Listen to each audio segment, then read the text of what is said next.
네, 이제 잠시 후부터 2021년 제23회 유별난 밤 이제 여러분들과 함께 하도록 하겠습니다. 원활한 행사 진행을 위해서 오프라인 참여자분들은요, 핸드폰을 진동 모드, 무음 모드로 바꿔주시길 부탁드리겠습니다. 또한 그 줌으로, 온라인 줌으로 이렇게 참여해 주시는 분들은 카메라를 또 켜주시기를 부탁드리겠고요. 오늘 진행되는 유별난 밤은 온오프라인 동시에 이렇게 진행됨을 말씀드리고요. 온오프라인 이 참석자분들 이렇게 자리해 주시길 부탁 다시 한 번 더 드리겠습니다. 참석해 주시는 그 분들 이렇게 또 저희가 말씀드리면 행사 중간에 만족도 조사를 하는 그런 시간들이 있는데요. 만족도 조사 이렇게 참여해 주시는 분들께 선착순으로 100분입니다. 저희가 스타벅스 커피 쿠폰을 드리니까 많은 참여를 부탁드리도록 하겠습니다. 이제 그러면 여러분들과 함께하는 본 행사 시작을 하도록 하겠습니다. 먼저 인사드리겠습니다. 여러분 안녕하십니까? 2021년 올해 마지막이죠. 제23회 유별난 밤에 오신 것을 진심을 다해서 환영하고요. 저는 오늘 행사 진행을 맡은 최은영입니다. 반갑습니다. 아유, 감사합니다. 우리 현장에 계신 분들이 너무나도 환영을 해주셔가지고요. 감사드리고요. 오늘 이 행사는요, 울산광역시가 주최하고 울산창조경제혁신센터가 주관하는 이번 유별난 밤은요, 규제 샌드박스를 통한 공유 플랫폼의 현재와 미래, 그리고 스타트업과 산업계 갈등, 이 현황과 개선 방안 등 이 특강 마련되어 있고요. 그리고 이후에 특강 이후에 토크 콘서트를 통해서 이 창업 문화 확산과 이 창업 생태계 기반 마련을 위해서 여러분과 함께 하게 되었습니다. 오늘 이 특강 그리고 토크 콘서트 주제가 아주 흥미롭죠. 많은 분들께서 관심 가져주고 계신데 끝까지 다시 한 번 더 함께 해주시기를 부탁을 드리겠고요. 여러분들께서 이 자리를 마련을 해주셨습니다. 오늘 오프라인으로 귀한 시간 함께 해주신 여러분께 다시 한 번 더 감사드리면서 오늘 행사는 유별난 특강 그리고 유별난 토크 그리고 유별난 소통으로 진행을 하도록 하겠습니다. 이 점 참고해 주시고요. 그러면은 저희가 제일 먼저 첫 번째 순서로 여러분과 함께 하겠죠. 오늘 유별난 밤의 특별한 강연 순서가 되겠습니다. 여러분 그 공유 플랫폼 하면 떠오르는 내용들 어떤 게 있을까요? 알고 계시죠? 찬반 논쟁과 이슈가 되고 있는 많은 이슈가 되고 있는 요즘 핫한 주제로 유별난 특강의 시간을 마련을 해봤는데 규제 샌드박스를 통한 이 공유 플랫폼의 현재와 미래 이 강연을 해주실 분인데요. 소개를 해드리도록 하겠습니다. 주식회사 라이브엑스의 송정웅 대표님께서 오늘 오셨는데요. 여러분 박수로 환영해 주시기 바랍니다. 강연 시작합니다.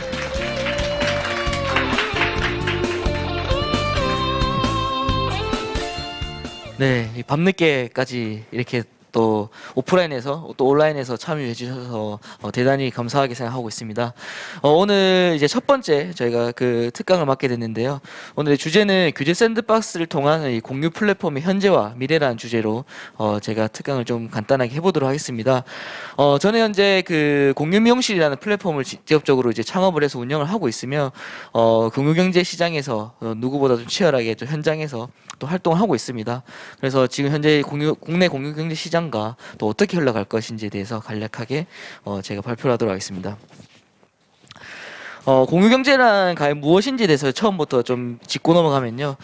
기본적으로 사람들이 공유경제라는 게 되게 낯설었습니다. 처음에는. 하지만 이제 뭐 위워크나 우버, 에어비앤비가 공유경제 시장을 대표적으로 열었고요.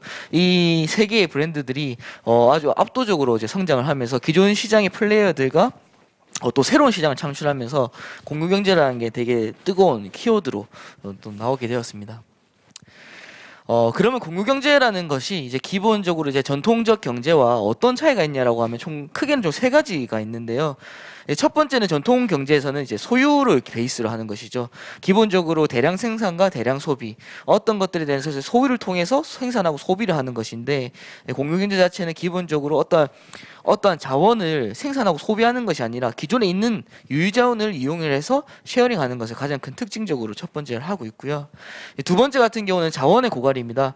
전통적 자본 경제 시장 같은 경우는 한정된 자원을 가지고 나누기 때문에 자원이 무한하지 않는 이상 고갈되기 마련입니다. 이게 뭐 쉽게 얘기하면 저희가 부동산이나 뭐 차량 이런 것들이 할 수 있는 최대치가 정해져 있죠. 하지만 공유경제 같은 경우는 이제 자원을 순환시키기 때문에 자기의 자원을 절약한다는 게 가장 큰 특징적으로 하고 있습니다.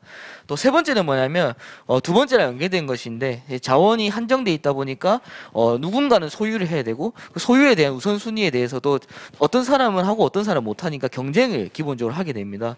우리가 기본적으로 생각하면 부동산 같은 경우도 다 정해지는 땅이기 때문에 그게 따라 어떤 사람은 취하고 어떤 사람은 못 취하는 가장 기본적인 원리라고 생각하시면 됩니다. 하지만 이제 공유경제 같은 경우는 내가 굳이 다 가지는 것이 아니라 내가 핵심적인 것들만 가지고 나머지 내가 안 쓰는 것들 또 아니면 다 같이 쓸 수 있는 것들을 같이 쉐어링하면서 좀 신뢰를 형성한 비즈니스의 기반이라고 보시면 될 것 같습니다. 그럼 시장에서는 좀 어떻게 적용이 되고 있냐면 이제 뭐 장소 공유나 뭐 물건 공유, 교통 공유, 지식 공유 등 좀 다양한 분야에서 공유가 일어나고 있는데 가장 큰 시장은 차량 공유입니다. 차량 공유가 가장 큰데 그럼 이 시장들이 뭐가 왜 이렇게 됐냐라고 하면 1인 가구의 증가가 첫 번째입니다. 1인 가구 증가라는 것은 결국에는 불필요한 것들을 내가 가지고 있지 않을 것이며 내가 필요한 것들만 소비를 하겠다는 게 가장 큰 기저에 깔려있는 심리입니다. 두 번째 같은 경우는 그러다 보니까 소비 자체가 되게 불필요한 것들을 취하지 않고 합리적인 소비만 취한다는 게 가장 큰 특징적으로 하고 있고요. 소비자 경험도 및 만족도 증가는 무엇이냐면 이제 처음에 나왔을 때 이 공유 비즈니스 자체들이 되게 투박하고 뭔가 좀 세련되지 못했는데 이제 그런 것들이 계속 성장을 하면서 소비자들의 경험도가 올라가고 만족도가 올라가면서 자연스럽게 이제 그 시장 자체가 규모가 커진 공유가 되고 있습니다. 시장에는 지금 어떻게 되고 있냐면 공유경제 자체가 일자리 창출을 엄청나게 하고 있고요. 미국에 있는 상위 10개 유니콘 기업 중에 공유경제 기업 총 4개를 차지하고 있습니다. 그만큼 공유경제 자체는 서비스를 제공하는 주체를 새롭게 정의를 함으로써 긍정적인 효과를 내고 있고 특징적인 것은 사회 취약계층이 공급자로 참여할 수 있다는 게 가장 큰 특징입니다. 그러다 보니까 취약계층이 소득 증대와 좀 안정화를 도모할 수 있는 것이 또 하나의 특징을 가지고 있습니다. 그러면 이제 시장이 잘 크고 있나라고 하면 2025년에는 약 한 600조에서 700조 정도의 전 세계 시장이 형성될 것이라고 판단을 하고 있습니다. 일반적인 렌탈 시장에서 벗어난 좀 더 업데이트된 모델이 이제 공유경제 시장인데요. 지금은 공유경제가 크게는 개인 대 개인 간의 거래를 연결해주는 플랫폼과 하나가 제가 지금 운영하고 있는 공유미용실처럼 어떤 특정한 공급자가 플레이어들한테 제공을 해서 쉐어링하는 방식의 두 가지 방식으로 나눠지고 있습니다. 그래서 개인 대 개인과 특정 공급자가 일반적으로 소비자가 나눠서 사용함으로써 가치를 증대하는 두 가지 모델로 많이 성장을 하고 있습니다. 시장의 사례를 조금 더 보면요. 이게 그러면 공유경제가 다 좋냐? 라고 하면 또 그런 건 아니거든요. 공유경제 기업의 성장으로 인해서 이제 기존 산업의 플레이어들이 왜 우리가 역차별을 당한다고 볼 수가 있는데요.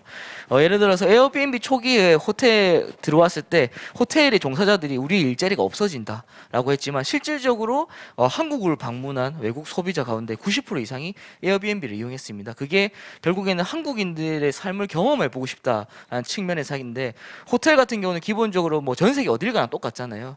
근데 외국인들이 한국에 방문했을 때는 그런 편리함도 있지만 한국인들의 정서, 한국인들의 생활 습관을 배우고 싶다는 취지가 있기 때문에 새로운 시장을 또 개척했습니다. 그러다 보니까 기존 산업의 대체제가 아니라 기존 산업에서 좀 부족한 서비스를 늘려서 시장 자체 파이를 키웠다라는 평가를 받고 있습니다. 하지만 뭐 에어비앤비는 되게 성공한 케이스지만 아까도 말씀드렸듯이 차량 공유가 가장 큰 시장을 형성하고 있는데 타다나 같은 경우, 타다나 우버 같은 경우는 우리나라에서 정착되지 못했죠. 이제 단순하게 시장 파이를 키우는 것도 있지만 기존 산업의 플레이어들과 상호 간의 합의와 어떤 그 사회적 협의가 있어야 되기 때문에 그런 부분에서 조금 좀 이런 사례들이 생겼는데 타다 같은 경우는 기존에 이제 또 스타트업의 상징적인 요소였는데 이제 이 서비스가 종료됨으로써 약간 조금 혁신 기업이 태동하는 데 있어서 좀 위축시킨 좀 사례가 되기도 합니다. 한국 경제가 이제 좀 적응을 하고 있는데요. 우버나 이제 뭐 타다가 가도기를 걷고 있는데 전 세계적으로 이제 차량 공유 서비스가 가장 큰데 좀 여러 가지 사회적 합의가 도출되지 않아서 철수가 되었습니다. 하지만 그 상대적으로 좀 저항이 적은 오피스나 숙박, 그 다음에 뭐 주방 플랫폼 같은 경우는 공유 경제 서비스가 엄청나게 빠르게 성장을 하고 있습니다. 2019년 기준에 이제 벤처 투자 결과 공유경제에 대한 투자가 한 2,700억 정도 이뤄졌습니다. 이게 우리나라에서 이뤄졌던 투자 중에 VC 투자 중에 건강 관련된 다음의 키워드가 공유경제였는데요. 그만큼 조금 이제 많이 좀 형성이 되고 있고 공유경제 자체는 지금 이제 민간뿐만 아니라 공공에서도 시작을 하고 있는데요. 뭐 같은 지자체나 이런 것 어떤 각종 기관들에서 건물을 지을 때 애초부터 뭐 공유 주방과 어떤 공유 오피스를 기존에 설계를 하고 가기 때문에 이게 민간에서 사업의 영역보다는 이제 국가 공공기관에서도 넘어가고 있는 어떤 그런 시점에 되고 있습니다. 이제 이러한 공유경제 자체가 되게 이제 새로운 시장의 플레이어로서 비즈니스 모델로 되어 있기 때문에 이제 여러 가지 이제 법안이 마련되어 있지 않거나 또 법안을 새로 마련해야 되거나 아니면 법안을 좀 조정해야 되거나 여러 가지 이슈들이 있는데요. 이제 그러는 과정에 이제 법안이 이제 입법을 시키고 발의를 하고 또 적용을 하는데 또 한 번에 하기가 어렵잖아요. 그러다 보니까 그 법이 세워지기 전에 적어도 이 서비스가 정말 국민 안전성을 도모를 하고 사회적인 어떤 가치를 증대시킬 수 있는지에 대해서 조금 기회를 주는 것이 이제 샌드박스라는 제도를 우리나라에서 두고 있습니다. 그래서 기본적으로 조금 혁신의 실험장이라고 많이 불리고 있습니다. 규제 샌드박스를 조금 더 구체적으로 들어가 보면요, 총 3가지의 방식으로 진행을 하고 있습니다. 첫 번째는 규제 신속 확인인데요. 문의를 하고 난 뒤에 이제 30일 이내에 해신을 안 하면 바로 시장에 출시를 해도 된다는 어떤 원칙 대전제를 깔고 있습니다. 하지만 이런 것보다는 보통 2번, 3번이 많은데 2번은 이제 임시 허가입니다. 이제 시장에 내려서 검증을 이미 조금 했는데 이제 관련 규정이 모호하거나 조금 불합리해서 시장에서 더 크기가 힘든 경우에는 임시 허가를 통해서 2년 플러스 2년 내에 이제 법령 정비 의무를 가지고 있습니다. 대부분 스타트업들이 많이 하는 것들이 실증 특례 좀 3번인데요. 이거 같은 경우는 금지 항목으로 되어 있는 거죠. 제가 지금 속해 있는 공유미용실 자체도 이제 한 미용실 사업장당 한 미용사밖에 할 수 없는 것이 원칙입니다. 어떤 큰 공간에 여러 미용사가 등록을 할 수 있는 것 자체가 공중위생법상 안 되기 때문에 이런 경우는 이제 실증 특례에 해당을 하죠. 기본적으로 법이 금지하고 있는 사항들에 대해서 한시적으로 좀 풀어져서 그걸 테스팅하는 것들인데요. 그게 이제 대부분 스타트업들이 하고 있는 실증 특례 기준입니다. 이제 규제 샌드박스라는 것들이 이제 이게 원칙이냐라고 하지만 사실 법이라는 것 자체는 우리나라에서는 이제 포지티브 방식이잖아요. 이제 하면 안 돼, 하면 그 가이드를 먼저 남아주고, 근데 대부분의 성장하는 국가들에서는 네거티브 정책으로 해서 하지 말아야 될 것 이상으로 하는 거는 문제 없다는 방식인데 우리나라는 먼저 선을 많이 긋는 포지티브 방식으로 채택하고 있기 때문에 많은 법적 좀 제한이 있는데 이게 이제 법을 넘어서 공유경제 자체에서 보는 것은 이제 법을 넘어서 좀 사회적 합의가 타다도 뭐 법적으로는 그렇지만 사회적 합의가 안 됐기 때문에 그런 거기 때문에 규제 샌드박스뿐만 아니라 기존 플레이어들과 사회적 합의를 해서 나가는 게 좀 지속적으로 근본적으로 필요하다라고 생각을 하고 있습니다. 네, 그래서 이제 공유 경제라는 것들이 특정한 것이 아니라 기존 산업에서 재화를 누군가가 일방적으로 소유해서 사용하기보다는 공유했을 때 재화의 가치가 더욱더 빛이 될 수 있다면 사업적 가치가 충분히 될 수 있다는 대전제를 깔고 많이들 성장해 나가고 있습니다. 네, 그래서 저는 지금 이제 공유 경제를 실질적으로 하면서 되게 이 기존 산업의 플레이어들과도 많이 협의를 해나가고 있습니다. 그래서 이제 그런 것들이 좀 많이 필요할 것 같고, 또 공유 경제에 도전하시는 분들도 그렇게 좀 마인드를 가지고 하시면 더 좋을 것 같습니다. 이상으로 강의 마치도록 하겠습니다. 감사합니다. 네, 감사합니다. 다시 한 번 더 열정적으로 강연해 주신 송정훈 대표님께 박수 한 번 더 부탁드립니다. 우리 대표님께서 정말 열정적이셨어요. 옆에서 보니까 여기 이마에 땀이 송글송글 맺히셔가지고 열심히 또 준비를 하셔서 함께 해주셨던 것 같습니다. 이제 잠시 후 유별난 토크 시간, 스타트업과 산업계 갈등, 이 현황과 앞으로 개선시켜 나가기 위해서 어떻게 준비를 해야 하는가라는 그 주제를 가지고 저희가 토크 콘서트 준비를 좀 하도록 하겠습니다. 여러분 잠시만 기다려 주시고요. 저희가 무대 정리를 좀 하도록 하겠습니다. 오늘 참석해 주시는 동안 만족도 조사를 이렇게 또 참여해 주시는 분들께 저희가 선착순 100분에게 스타벅스 커피 쿠폰을 드린다라고 말씀을 드렸었어요. 예, 많은 참여 부탁드리겠고요. 온라인 참석자분들은 그 줌 채팅방을 통해서 함께 해주시고요. 예, 온라인 참석자분들은 줌 채팅방에 설문조사 링크를 이렇게 띄워 드립니다. 참고해 주시길 부탁드리겠고요. 이제 잠시 후에 예, 토크 시간 여러분들과 함께 하도록 하겠습니다. 저희가 지금 준비 중이니까요. 잠시 후에 뵐게요. 네, 이제 여러분들과 함께하는 유별난 토크 이제 진행을 하도록 하겠습니다. 여러분 혹시 이런 기사를 보신 적 있으신지 모르겠어요. 뱃세인가 메기인가라는 그런 제목으로 산업 규제와 관련된 이야기들 많이 있었는데요. 종횡무진 스타트업의 산업계 갈등으로 스타트업 스케일업하지 이렇게 못하는 사례가 그동안 참 많지 않았나라는 그런 생각을 하고 있는데 오늘은요 공유 경제 앞서서도 저희가 이제 강연을 들었었는데 이 공유 경제라는 분야에서 어떤 사례와 의견들이 있는지 저희가 이렇게 분야별로 전문가분들을 모셔봤습니다. 네 분 제 옆에 나와 계시거든요. 예, 각자 소개를 한번 들어보도록 하겠습니다. 제 옆에 먼저 정재욱 이사님이시죠? 소개 부탁드리겠습니다. 네, 안녕하세요. 물류 스타트업으로 9년차 하고 있는 샌디 정재욱이라고 합니다. 저는 2019년도에 코리아 스타트업 포럼 부산 지역 협회장을 거쳤고요. 그동안 이제 부산 스타트업의 생태계나 이런 부분을 고민 많이 할 수 있는 시간을 가졌기 때문에 오늘 좋은 시간이 될 것 같습니다. 감사합니다. 네, 감사합니다.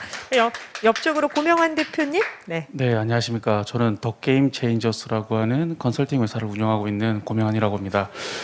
올해로 저도 9년 차 경영 컨설턴트로 활동을 하고 있고, 한 달 뒤면 이제 저도 이제 10년 차가 되고 있는 것 같습니다. 그리고 사실 이제 경영 컨설팅 외에 개인 투자도 같이 겸하고 있습니다. 그래서 지금 스타트업 분들 중에서 이제 투자도 같이 진행하고 있기 때문에 아마 또 좋은 또 투자 사례나 이런 것들도 공유하면 좋을 것 같고, 또 오늘 또 주제가 공유 경제인 만큼 저 또한 이제 플랫폼 회사들에 대한 컨설팅을 많이 했었던 경험이 있거든요. 그런 내용들을 조금 공유하면 좋을 것 같다라는 생각이 듭니다. 감사합니다. 네, 감사합니다. 조금 전에 강연을 하셨기 때문에 다 알겠지만 다시 한 번 더 인사드릴게요. 네. 네, 저는 스마트 파머 소셜빈 베러먼드라는 회사 스타트업을 거쳐서 현재 공유 미용실 플랫폼을 운영하고 있는 라이브엑스의 송종이라고 합니다. 저는 이제 앞서 이제 세 개의 회사에서 스타트업에서 이제 창업도 해보고 이제 같이 직원으로서 일을 해봤었고, 또 공유 미용실을 실제적으로 하고 있으면서 공유 경제에 대해서 많은 걸 또 경험하고 있습니다. 그래서 오늘 뜻깊은 자리가 되었으면 좋겠습니다. 감사합니다. 네, 감사합니다. 마지막으로 이제 서정우 대표님. 네. 네, 반갑습니다. 가능성연구소 대표 서정우라고 합니다. 가능성연구소입니다. 자꾸 어떤 분들이 기능성연구소라고 잘못 부르시는데, 우리 사회가 가지고 있는 다양한 새로운 가능성들에 대해서 연구를 하고 있고요. 그런 차원에서 한 10여 년 전부터 공유경제의 부분에서 연구를 하고 있고, 부산에서 공유경제 시민허브 대표를 맡았었고요. 각종 정책 입안과 연구 용역을 통해서 공유경제 부분을 어떻게 촉진할까 힘쓰고 있습니다. 공유경제 분야 관련되어서 각종 위원회 활동과 자문과 이런 걸 컨설팅을 맡고 있습니다. 서정호였습니다. 네, 고맙습니다. 이렇게 또 전문가 네 분을 모시고 저희가 오늘 토크를 진행하게 됐는데 여러분들께서도 적극적인 참여 다시 한번 더 부탁드리고요. 그러면은 제가 첫 번째로 이렇게 또 주제를 말씀을 좀 드리도록 하겠습니다. 규제로 인한 공유경제 사업 운영에 어려움을 겪는 그 대표적인 사례죠. 이 카카오 택시 그리고 카카오 카풀 등을 들 수가 있는데 택시 업계와 그 갈등이 또 극대화되면서 택시 기사님들이 또 극단적인 그런 선택을 하고 그래서 또 대규모 집회가 이어지는 그런 상황들이 생각이 나는데요. 아시는 것처럼 타다 그리고 에어비앤비와 같은 공유경제 사업이 정부 규제로 인해서 어려움을 겪고 있는 것으로 알려져 있습니다. 이에 대해서 오늘 첫 번째 이야기 나눠보도록 하겠습니다. 어떤 분이 먼저 말씀해 주시겠어요? 우리 서정훈 대표님? 예, 여러분들이 하나 생각해 보시면 좋을 주제가 죄송합니다. 법이라고 하는 것은 항상 사회적으로 가장 늦게 최소한으로 결정됩니다. 그러니까 지금 우리가 활동하고 있는 것들은 법보다 훨씬 더 앞서간 삶을 살고 있거든요. 근데 법은 항상 뒤처져서 최소한으로 합의됩니다. 그러다 보니 세상에서 새롭게 뭔가를 도전하려 하는 사람들은 법의 발목을 늘상 잡힙니다. 이걸 한번 전향적으로 어떻게 전환시킬 것인가에 대한 사회적 합의가 사실 필요하고요. 택시 얘기하셨는데 사실 안타까운 일도 있고 여러 공유 경제 기업의 모델들이 기존의 법들과 상충되어서 범법자를 양산하는 형태가 저희뿐만이 아니고 저희가 조금 심하고 전 세계가 거의 비슷한 갈등을 겪고 있습니다. 그런데 저희가 이제 여기서 생각해 보면 공유 경제라고 하는 것은 기존의 자본주의 시스템 자체에서 가지고 있는 문제점들을 새로운 방향으로 전환하고자 하는 하나의 대체 아이디어였습니다. 근데 이게 실상 경험해 본 소비자층에서 훨씬 유익한 면들이 많았다라는 거죠. 근데 그 유익한 면들을 더 확대하려고 하니까 기존의 사업자들과 그 이해관계가 충돌할 수밖에 없는 거죠. 택시가 대표적이었습니다. 그러니까 국내에서 가장 갈등이 컸고 표면화됐었는데요. 택시업 허가를 받는 것, 기준을 맞추는 것 자체가 그들에게는 굉장히 오랜 시간과 숙련이 필요했었습니다. 근데 우버 택시라든지 타다라든지 이런 것들이 기존의 법에 다른 방법들을 이렇게 사용을 하게 된 거죠. 그러면서 기존 택시업을 허가를 받으신 분들 입장에서 굉장히 위협적으로 받아들일 수밖에 없었습니다. 근데 처음에는 사실 이게 시장에 진입해서 소비자들로부터 새로운 각광을 받기 전에는 사실은 관심 밖이었습니다. 근데 이게 너무 빠르게 성장을 하다 보니까 이게 위협적으로 이렇게 온 거죠. 이때 사실은 정부의 역할이 굉장히 중요했다고 봅니다. 정부가 새로운 가능성이 발견되고 이게 확장 가능성 그리고 그것으로 인해서 시대의 변화, 사회의 전체 사회, 경제, 정치, 문화, 역사의 어떤 큰 흐름의 변화를 가져올 가능성이 있다면 이건 어떤 식으로든 공존시키면서 사회적 합의를 이끌어내는 적극적인 행동을 해줬으면 아마 갈등이 그렇게 크지 않았을 겁니다. 그리고 공유경제도 다시 활성화될 수 있는 기회가 있었을 거라고 생각하고요. 그래서 말이 좀 길어서 죄송합니다만 정부의 역할이 조금 아쉬웠고 공유경제의 가능성은 크기 때문에 여러분들 관심을 좀 더 가지고 사회가 좀 더 전향적인 전환이 좀 필요하다 이렇게 정리하겠습니다. 네, 고맙습니다. 그러면 고명환 대표님께서도 한 말씀 부탁드릴까요? 네네네. 저는 사실 이제 이 토크쇼를 참석한다라는 얘기를 듣고 사실 저도 뭐 공부를 해야 된다는 느낌으로 타다라는 게 분명히 나올 것 같아서 다큐멘터리를 사실 보고 왔습니다. 근데 제가 본 거를 느낀 바로는 사실 좀 안타깝기도 한데 지금 그 사건이 이제 지나간 게 벌써 우리는 1년이 지났고 2021년 지금 12월이지 않습니까?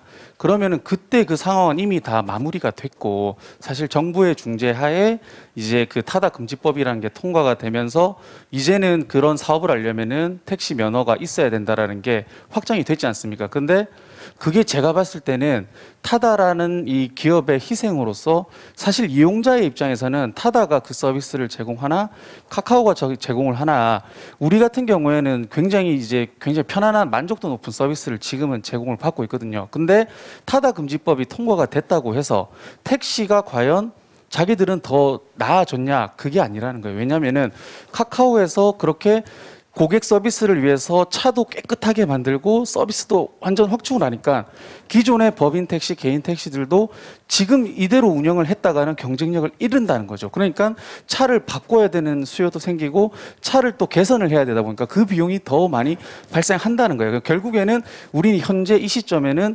괜찮은 택시 서비스를 받게 되고 있다라는 것이 사실은 장기적으로 봤을 때는 괜찮은 방향이지 않을까라는 생각이 좀 들고 있습니다. 네, 고맙습니다. 그 공유 경제 그 활동에 필요한 연구라든지 뭐 인력 개발 그 지원 강화가 필요해 보이고요. 그 정부가 그 미래 경제 성장에 대한 시각을 그렇게 또 바꾸는 게 필요해 보인다라는 생각을 해봅니다. 그렇다면 다음 주제입니다. 이번 주제는요, 과학기술 발전으로 인해 그 새로운 서비스가 많이 나오고 있는데요. 아무래도 기존 산업을 보호해야 한다는 그 정책으로 그 혁신을 일으키는 과정에 정말 많은 어려움이 있다라는 말씀들을 하고 계시잖아요. 여기에 대해서 어떻게 생각하시는지 좀 말씀 들어보도록 하겠습니다. 그럼 우리 정재욱 이사님 먼저 말씀 좀. 네네. 스타트업 시작할 때 우리가 어떤 규제를 생각을 하고 시작을 하지 않거든요. 그리고 규제를 보고 이걸 피해서 한다는 생각보다는 고객 경험의 어떤 뭐 문제점이라든지 시장의 문제점 이런 어떤 결핍을 보고 스타트를 시작을 합니다. 하다 보면은 그거에 대해서 만족감을 느끼고 성장을 하면서 이제 기존의 산업에 이제 있는 분들한테 어떤 위협이라든지 다양한 이슈가 생기면서 이제 규제라든지 그다음에 뭐 정치적인 뭐 이슈라든지 이런 식으로 해서 만들어지는 케이스가 굉장히 많거든요. 그게 대표적으로 뭐 타다가 될 수 있을 거고, 그리고 뭐 에어비앤비라든지 그다음에 최근에 뭐 공유라고 하면은 뭐 그 킥보드 같은 것도 있을 거고요. 공유 킥보드 대표적인 케이스거든요. 되게 편하게 초기에 스타트업도 한두 개 생겼을 때는 편하게 썼지만은 그게 확장되면서 성장되면서 급속도로 오르면서 헬멧이라든지 사고라든지 규제가 발생되면서 스타트업이 성장이 꺾여버리고 폐업도 하게 되고 이런 케이스를 눈앞에서 보다 보니까 이제 저희 같은 스타트업들은 성장을 하는 단계에 있어가지고 맨 앞단의 어떤 문제점, 그다음에 그런 부분 가지고 우리가 어떻게 풀어 나갈 것인가 성장하지만서도 이제 규제는 뒤에서 오히려 따라오거나 또는 이제 표에 대한 부분 어떤 이제 기존 산업체에 대한 부분에 있어가지고 뒤에서 공격하는 경우가 많다 보니까 그런 부분은 뭐 말씀하신 것처럼 이제 정치적인 부분에서 어떤 뭐 합의라든지 또는 뭐 그런 부분 잘 풀어 나가야 되지. 그게 아니면은 규제를 보고 들어간다고 하면은 처음부터 내심 겁먹고 스타트를 할 수 있는 그 자체가 없어질 케이스가 굉장히 많다고 좀 판단되고 있습니다. 아, 네, 알겠습니다. 그러면 또 어떤 분이 말씀을 해주시겠습니까? 우리 성정 대표님, 네, 먼저 말씀해 주시겠어요? 네, 저부터 한번 얘기해 보겠습니다. 일단 이제 뭐 기존 산업의 플레이어들 때문에 못 들어가는 뭐 그런 것도 있지만 오히려 또 역차별할 수 있는 사례도 있습니다. 예를 들어서 아까 제가 특강 때도 말씀드렸던 이제 에어비앤비 같은 경우는 기존에 이제 숙박업을 하시는 분들, 기존 산업에 있었던 분들은 예를 들어서 뭐 안전이나 위생 여러 가지 세금 문제에 대해서 제약을 받으면서 산업을 계속 진행을 하고 있었는데 어찌 보면 에어비앤비 플랫폼에 들어온 숙박을 제공하시는 분들은 그런 제공 없이 세금이나 그런 규제 없이 플레이를 할 수 있기 때문에 다양한 조금 어찌 보면 기존 너무 소비자 입장에서 편리하지만 또 기존 산업에서의 사람들은 또 역차별을 당할 수 있는 요소가 있다라는 것들이 있고요.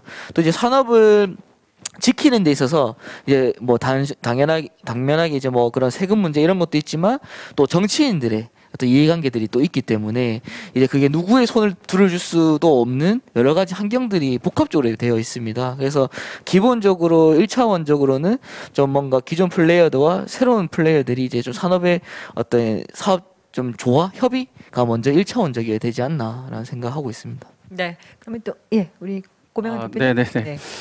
이게 순서대로 얘기하는 줄 모르고 아, 네. 했는데. 아니 순서는 없습니다. 네, 그렇죠. 예, 조금 전에 리허설 할 때 그냥 저보고 마음에 드는 사람 뭐 네네. 시키라고 그래서 하셔가지고. 너무 무거운 것 같아서 사실 네. 좀 가볍게 하고 싶은데 주제가 무거워서 그런가 가볍게 엄청 무겁네요 말씀해 느낌이. 주세요. 예. 저는 사실 그 공유 경제라는 것이 이 업종마다 다르고 아이템마다 달라서 정의를 내릴 수는 없고 제가 봤을 때는 지금 굉장히 핫한 또 이제 플랫폼 이 규제냐 아니냐에 놓여 있는 플랫폼 중에 하나가 로톡이라는 그 변호사를 이렇게 소개해주는 그런 이제 플랫폼이 있는데 거기에서 뭐가 문제가 되고 있냐면 로톡이라는 회사에서는 우리는 광고 회사다.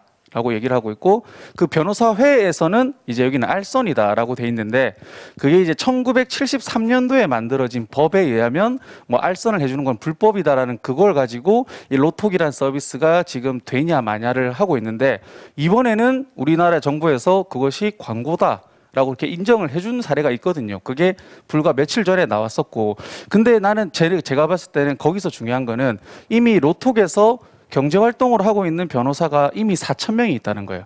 그럼 우리나라에 지금 변호사가 몇 명 있는 줄 아십니까? 혹시 등록된 신분? 3만 명이 있는데 3만 명 중에 4,000명이라는 거예요. 그럼 이미 그 시장으로 가고 있어요. 변호사분들도 이제 여기서 내가 경쟁력을 키워서 가야겠다라고 하니까 타다와 사례는 굉장히 다르다고 볼 수 있는 거예요.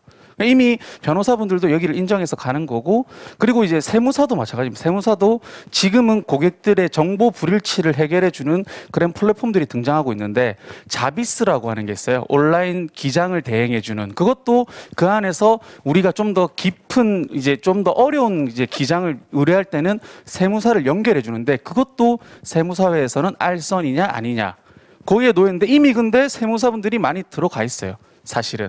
그러니까 이 시장은 나중에는 무조건 이 플랫폼이 갈 수밖에 없습니다. 왜냐하면 고객이 원하고 있거든요. 근데 속도 차이죠. 왜냐하면 우리가 규제로 부딪히는 거는 너무 급하게 가서 그래. 급하게. 언젠가는 바뀔 거지만 너무 급하게 가니까 준비가 안 돼 있는 거예요. 기존의 사람들이. 기존에 거기서 필드에서 활동하시는 분. 우리가 지금 스마트폰이 등장하기 전에 PC, 자동차, 산업혁명을 다 겪으면서 기존에 있었던 산업들이 다 없어졌지 않습니까? 다 바뀌고 있는데 그때 돌이켜보면은 왜 그런 걸 우리가 못 느꼈지 하면 서서히 가는 거예요. 서서히.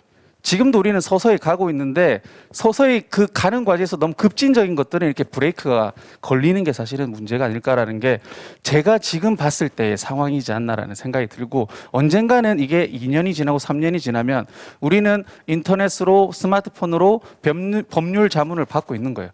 왜냐하면 여기 계신 분들 중에 변호사분을 만났을 때 10분 동안 얘기를 해도 그분들이 이길 거냐 질 거냐 얘기 안 해주거든요. 근데 미국에 있는 이런 리걸 테크 기업 중에서는 이미 유니콘이 된 기업들은 그런 판례를 다 분석을 해서 우리가 넣었을 때 확률을 분석을 해주거든요. 근데 그것이 바로 고객이 원하는 거 아닙니까? 그러면은 아까 말했던 로톡도 그렇게 갈 거기 때문에 그 시장은 앞으로 더 커질 거라는 거죠. 그래서 공유경제라는 부분이 사실은 제가 정답이 없다는 거는 그런 부분 때문에 사실은 좀 어렵다라고 저는 생각이 좀 들고 있습니다. 네, 그러면 우리 대표님 서정훈 대표님께서도 예, 제가 말이 좀 긴 줄 알았는데 저보다 더 길게 하시네요. 예, 아, 네. 예, 뭐 분위기가 무르익는 것 같아서 좋습니다. 예, 제가 이제 좋은 말씀 해주셨는데 좀 정리하는 차원에서 한 말씀만 드리면 이 세 가지가 참 중요한 시점인 것 같아요. 뭐냐면 방향, 속도, 타이밍. 그러니까 이게 지금 공유경제라고 하는 이 새로운 그 패러다임 자체를 저희가 지향해야 될 것인가, 그 방향은 옳은 것인가, 이걸 사회적으로 한번 논의를 해야 되고요. 그 다음에 이해관계자들이 각기 다르기 때문에, 입장이 다르기 때문에 그들이 적응을 하고 그의 변화에 참여할 수 있는 속도가 적절한가, 이걸 따져야 되고요. 세 번째는 말씀하신 것 중에 아주 중요한 게 이미 유저들은, 소비자들은 여기에 맛을 들이고 있습니다. 이 편리함을 포기하지 않을 거라는 거죠. 그랬을 때 그들이 공유경제에 대한 기대, 가능성을 바라보는 이 부푼 기대감들을 타이밍을 놓치는 바람에 법으로 제재하면서 공유경제의 가능성을 싹을 잘라버리면 공유경제 한국은 전 세계에서 뒤처지게 될 게 분명한 거죠. 여러분들 은행 가십니까? 안 가시지 않으세요? 내 손 안에 은행이 다 들어왔잖아요. 부동산 거래, 부동산을 가야 될까요? 조만간에 안 갈 게 분명하거든요. 지금 아까 법 얘기하셨는데 실제로 법무법인들도 신입사원 뽑을 때 10명 중에 1명 뽑던 인공지능 알고리즘을 2~3명으로 확대합니다. 왜냐하면 이건 기존에 있는 법과 이 판례를 클라이언트에게 얼마나 적절하게 그 논리를 찾아내는가인데 이게 사람이 빠르겠느냐 인공지능이 빠르겠냐는 거죠. 플랫폼 비즈니스의 핵심은 AI를 기반으로 하는 이런 디지털 기술의 병합입니다. 그러다 보니 사람이 한계가 있는 거죠. 그럼 사람이 일자리를 잃느냐 이렇게 단순하게 비교할 문제가 아니라 없어지는 것도 있지만 그것으로 인해서 생성되는 것도 엄청나게 많습니다. 그러니까 그런 식의 방향, 속도, 타이밍 이 세 가지를 좀 사회 전체가 수기를 하는 과정이 반드시 필요합니다. 가능성은 충분히 있고 어떤 형태로 전환될지는 저희가 지금 고민하고 함께 만들어가야 될 단계가 아닌가 싶습니다. 네, 우리 서정훈 대표님께서 말씀을 하셨습니다. 방향, 속도, 타이밍, 딱 이렇게 정리를 해주셨는데 감사드리고요. 그러면은 이제 다음 주제입니다. 혁신을 하라, 그리고 새로운 방식으로 하라라고 하는데 그 새로운 방식은요 기존의 틀이 아니고 그 선을 넘나드는 상상력이 있어야 된다라고 합니다.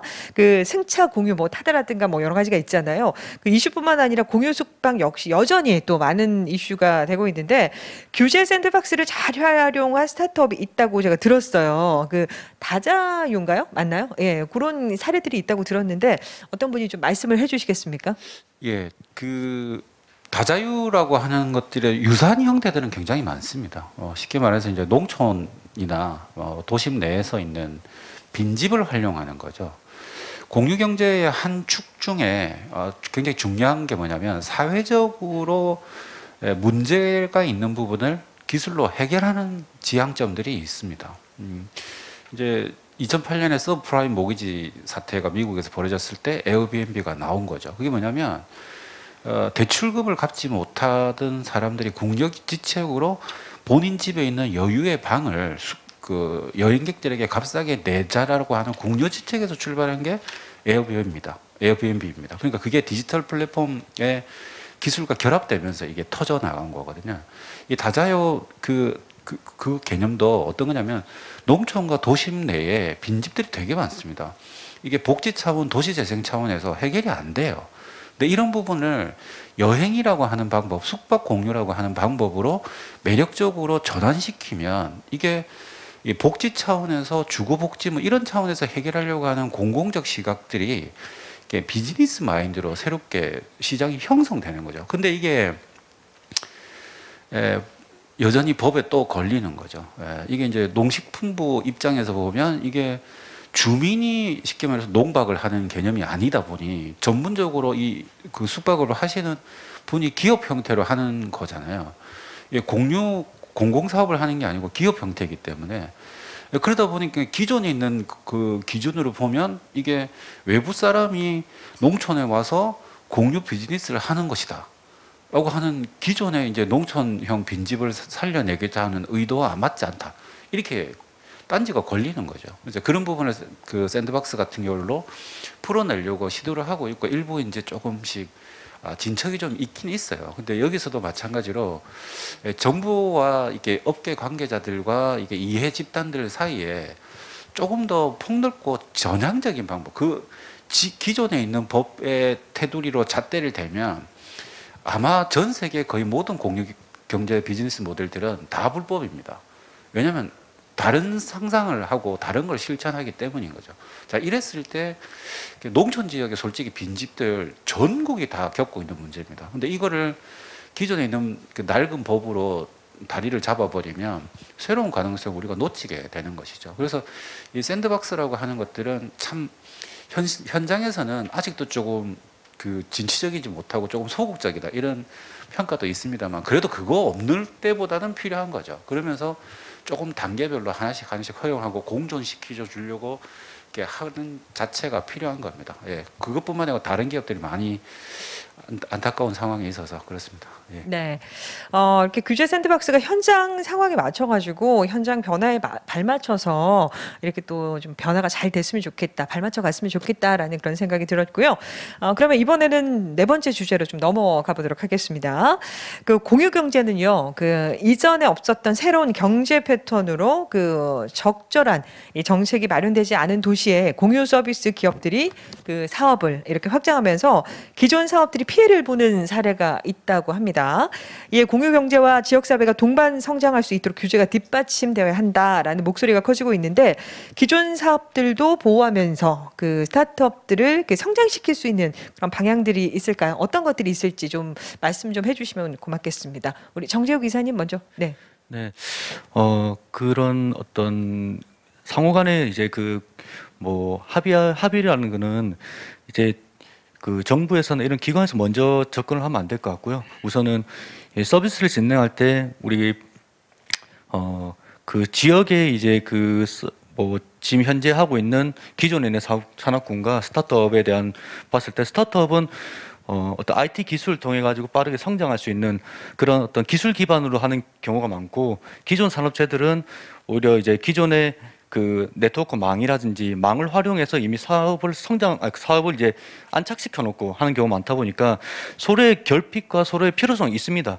그런 부분에 대해서 합의를 하면서 나갈 수 있는 부분이 있거든요. 예를 들면은 저희 같은 경우는 샌디 같은 경우는 이제 그 트럭을 중개하는 플랫폼입니다. 차량 같은 경우는 트럭 기사님들이 그런 운송을 하면서 수수료 관련된 부분에서 되게 많이 수수료를 기존의 플레이어 이제 어느 부분에서 수수료 많이 차감이 되고 그다음에 기사님들에 대한 어떤 IT적인 부분이 없다 보니까 결제라든지 또 소비자를 불편하기도 하고 언제 온지 언제 도착하는지에 대한 그런 게 결핍이 있는 상태에서 저희 샌디 같은 회사가 그런 부분을 이제 협업을 해서 저희가 결제도 편하게 해드리고 정산도 바로 해드리고 그리고 가까이 있는 일감 찾아드리고 그리고 서울 부산 올라가면은 내려올 때는 공차로 와야 되는 부분에서 공차를 저희가 채워주고 그러면 기사님들은 올라가는 공차 그 톨게이트 비가 다시 남고 기존의 이제 산업 화주라고 하거든요. 그 이제 그런 물류를 요청하시는 분들은 비용을 절감할 수 있고. 그래서 저희 같은 경우는 트럭을 이용하는 타다랑은 좀 다르겠지만은 트럭을 이용하는 기존의 산업체와 저희 IT를 결합해서 오히려 상생하는 모델로 인해 가지고 물류 관련된 이제 정부에서도 굉장히 이제 밀어주기도 하고 혁신 물류 쪽으로 관련되기도 하고 해서 이제 기존 사업체사 정리하면은 기존 산업체와 저희 IT에 대한 부분을 잘 처음부터 이제 그 협의해 나갈 수 있는 그 니즈를 찾는 게 제일 중요하다고 저는 판단하고 있습니다. 네네. 네, 감사합니다. 그러면은 또 이제 고명환 우리 대표님께서도 네, 말씀해 주시겠어요? 사회적 합의. 사실 사회적 합의라는 단어를 저는 써본 적이 없어가지고 아, 네. 아마 듣는 분들이 무슨 말이야 이렇게 생각할 수 있는데 말 그대로 합의라는 거는 이제 그 상방이 다 마음에 들어야 되지 않습니까? 그러면 그거를 마음에 들게 하기 위해서는 막대한 비용이 들어간다라는 게 전제에 깔리는데 저는 아까 처음에 말씀드렸듯이 타다라는 사태를 통해서 그분들이 원했던 거는 경쟁을 공정하게 하자. 그러면은 면허를 너희가 사. 그랬더니 이제 카카오에서 했던 사회적 합의는 면허를 다 사는 거였어요. 그러니까 불만이 없지 않습니까? 그럼 다 만족을 하고 가는 거죠. 그래서 제 생각에는 아마 여기 스타트업을 하시는 분들이 많이 들으실 건데 이 사회적 합의라는 거는 그렇게 많은 비용이 들어가는 거를 이해를 하고 계셔야 될 거라고 저는 좀 생각을 하고 그래서 플랫폼 사업이 좀 어렵지 않나라는 게 제가 지금 드리고 싶은 말씀입니다. 네, 그러면 이제 송정국 대표님께서도 한 말씀 부탁드릴까요? 네. 이제 뭐 사회적 합의가 이제 상당히 중요하죠. 상당히 중요하다 생각하고, 근데 규제 측면에서 봤을 때는 우리나라 자체는 되게 아까 제가 강의에도 말씀드렸지만 이제 되게 포지티브한 정책을 하기 때문에 구체적으로 뭘 해야 된다, 꼭 이걸 해야 된다라는 것들을 되게 많이 정해놨습니다. 그러다 보니까 신규 플레이어들이 들어가기가 상당히 어려운데 뭐 해외 같은 경우는 어쨌든 네거티브 정책으로 인해서 이제 꼭 하지만은 될 것만 안 하면 다 모든 것들이 용인이 되는 것들입니다. 그런 것들이 실질적으로 뭐 규제 샌드박스나 이걸 다 넘어서 그것들을 실험해보고 결국에는 그 법의 장치 자체가 국민을 보호한다, 안전을 더한다 그거기 때문에 그거에 대한 합의만 어느 정도 가이드라인이 있으면 좀 충분히 그런 장이 마련되면 더 좋지 않을까라는 그런 생각합니다. 네, 그 다양한 사업 모델이 치열하게 또 경쟁을 하고요. 이렇게 상생하는 방안들이 또 마련이 됐으면 좋겠다라는 그런 생각을 해봅니다. 그러면 이번에는 저희가 또 5번째 주제, 벌써 5번째로 넘어가게 됐네요. 이번에도 좀 말씀을 좀 드리도록 하겠습니다. 그 새로운 제품이나 서비스가 출시될 때 일정 기간 동안 기존 규제를 면제, 유예시켜주는 제도를 바로 규제 샌드박스라고 하는데요. 규제 샌드박스 그 사례로 이 공유 주방 기반 요식업 비즈니스 플랫폼, 그리고 또 송정훈 대표님께서 아마 또 운영하고 계시다고 들었는데 공유 미용실 서비스 등이 있는데 이에 대해서 이야기를 좀 나눠보도록 하겠습니다. 먼저 그러면 서정호 대표님께서 말씀을 좀 서정호 대표님께서 말씀해 주시기 부탁드립니다. 예, 그 앞서 이제 그 송 대표님 말씀하신 거를 조금만 더 설명을 드리면 그 포지티브, 네거티브 얘기하셨잖아요. 예, 전문 용어를 쓰셔가지고 포지티브는 이겁니다. 뭐만 된다라는 거죠. 그러니까 실제로 그것만 됩니다.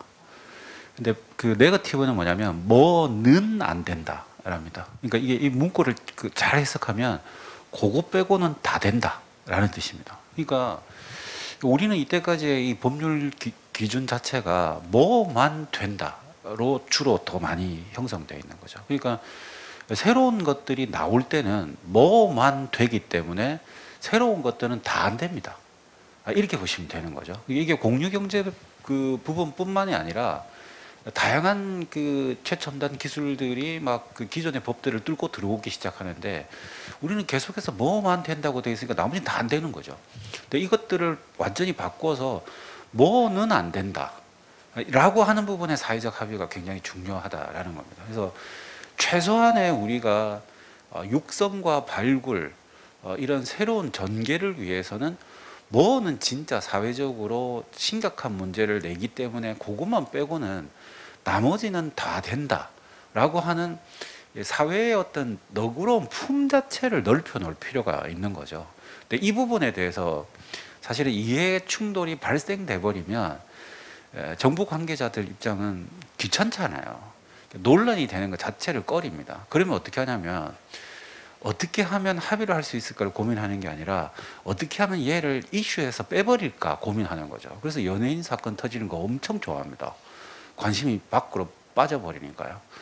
그런 식으로 이제 눈구렁이 담 넘어가듯이 가버리는 것 자체가 굉장히 조금 사회적으로 힘든 거죠. 규제 샌드박스 부분이 그래서 사실은 굉장히 지금 단계에서는 전략적으로 매우 중요한 하나의 요충지를 확보하는 것이라고 봐야 되는 거죠. 그래서 이 부분에 대해서 사실은 그 최근이 아니죠. 지난해로 기억하는데 그 드라마가 스타트업인이라고 하는 드라마가 있었잖아요. 그래서 거기서 사실은 샌드박스에 대한 개념 설명부터 그 스타트업들의 생리들을 굉장히 많이 사회적으로 조금 붐을 일으키는데 큰 도움이 됐다고 생각하거든요. 근데 스타트업 관계자들과 이 창조경제혁신센터 같은 이 분야에 있는 분들은 이 부분에 대해서 관심도 있고 필요성을 공감하고 있지만 보통의 시민들 입장에서 보면 굉장히 생소한 영역입니다. 스타트업이라고 하는 개념부터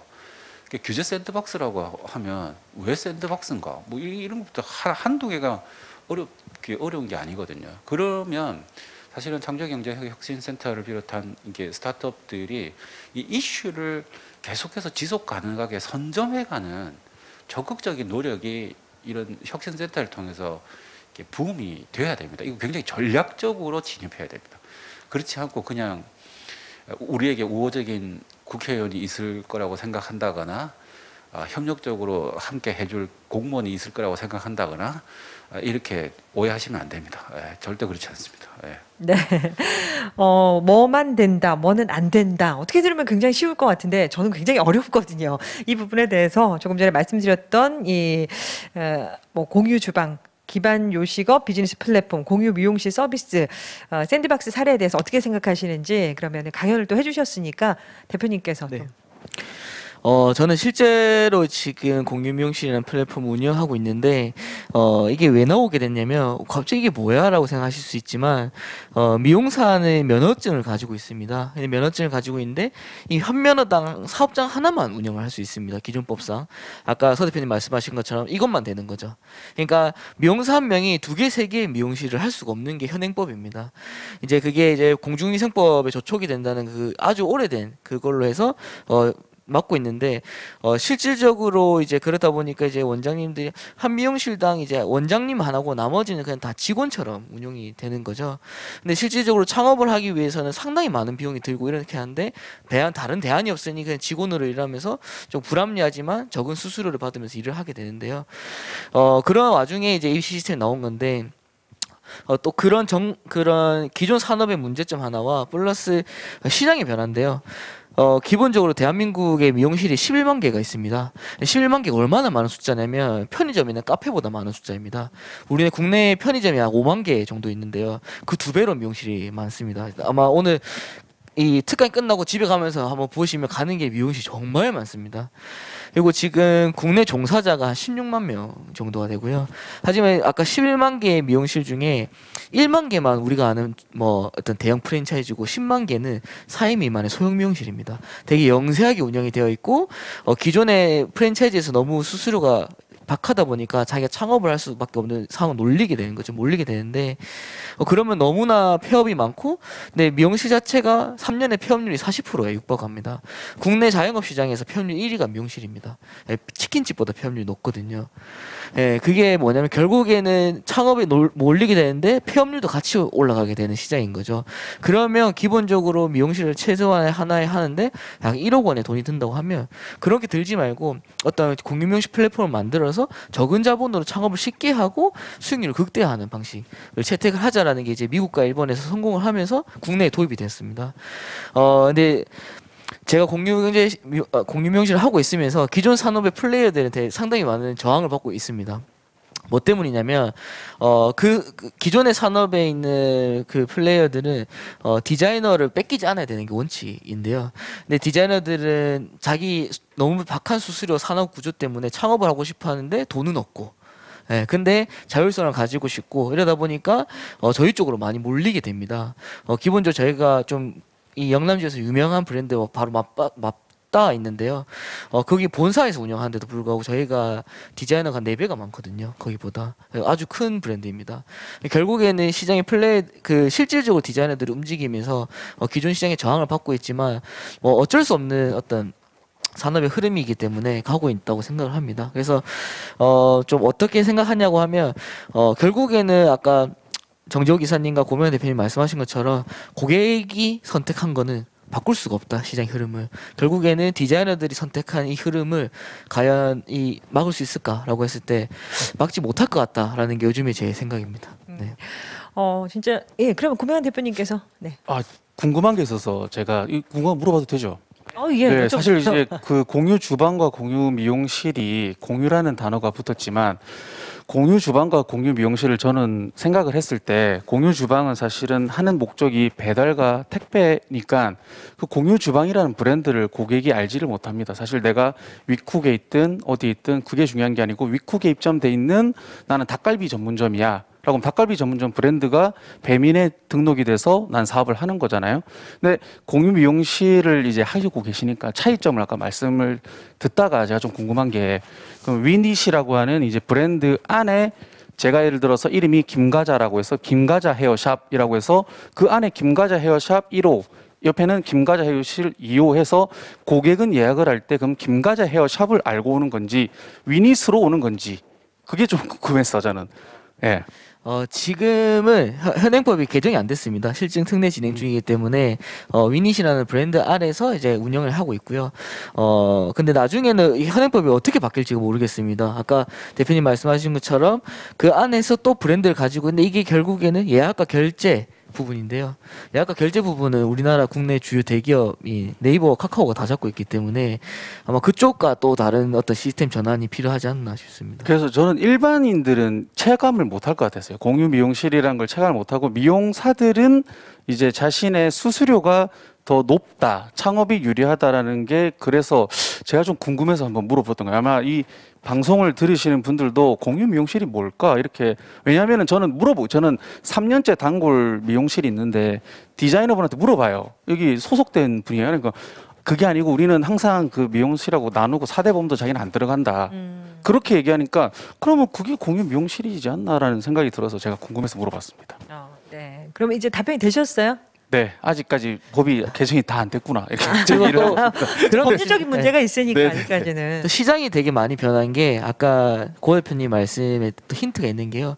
요즘에는 우리가 어떤 브랜드를 보고 미용실에 갔다고 하면 요즘에는 저랑 잘 맞는 디자이너가 어떤 A라는 브랜드에서 B라는 브랜드를 옮겨가면 따라갑니다. 고객들은 더 이상의 브랜드가 찾지 않죠. 맞습니다. 이게 탈브랜드화가 되고 있기 때문에 아마 또 이게 또 그렇지 않나 생각합니다. 네, 아무리 뛰어난 아이디어, 솜씨가 있다고 하더라도요, 정말 현실적인 벽에 부딪혀가지고 도전을 포기하시는 분들도 많으시잖아요, 사실. 그렇다고 해서, 그래서 어렵사리 또 창업을 했더라도 요즘 같은 시대에 중간에 이렇게 또 포기하시는 분들도 문을 닫으시는 분들도 참 많은데, 이렇게 보니까 뭐 오늘 공유 주방에 대해서는 뭐 특별히 얘기는 하진 않았지만, 이 공유 주방, 공유 미용실 어떻게 보면은 많은 분들에게 좋은 기회가 될 것 같다라는 생각이 들고, 그리고 공유 주방 기반 요식업 비즈니스 플랫폼은 이 배달업을 주로 하시는 분들이 이용을 많이 하시는 것 같거든요. 이 코로나 시대 위기일 것 같기는 하지만 이제 틈새 시장 새로운 기회가 되기를 바래 보도록 하겠습니다. 그러면 이제 6번째 주제로 저희가 좀 넘어가 보도록 하겠습니다. 이 정부의 규제 샌드박스를 통해서 규제 특례를 받은 기업에 집중 투자하는 펀드를 규제 샌드박스 펀드라고 합니다. 예, 저도 이렇게 사실 이 주제를 보고 찾아봤어요. 규제 샌드박스 펀드 이게 뭘까 궁금하거든요. 그럼 어떤 특징이 있는지 설명을 좀 부탁을 드릴까요? 우리 고명환 대표님이 또 말씀을 해 주실까요? 네. 사실 제가 이제 규제 네. 샌드박스 쪽 전문은 아니다 보니까 사실은 이제 이런 법을 만들면요 정부에서 뭔가 이제 플레이어를 많이 육성을 해야 되지 않습니까?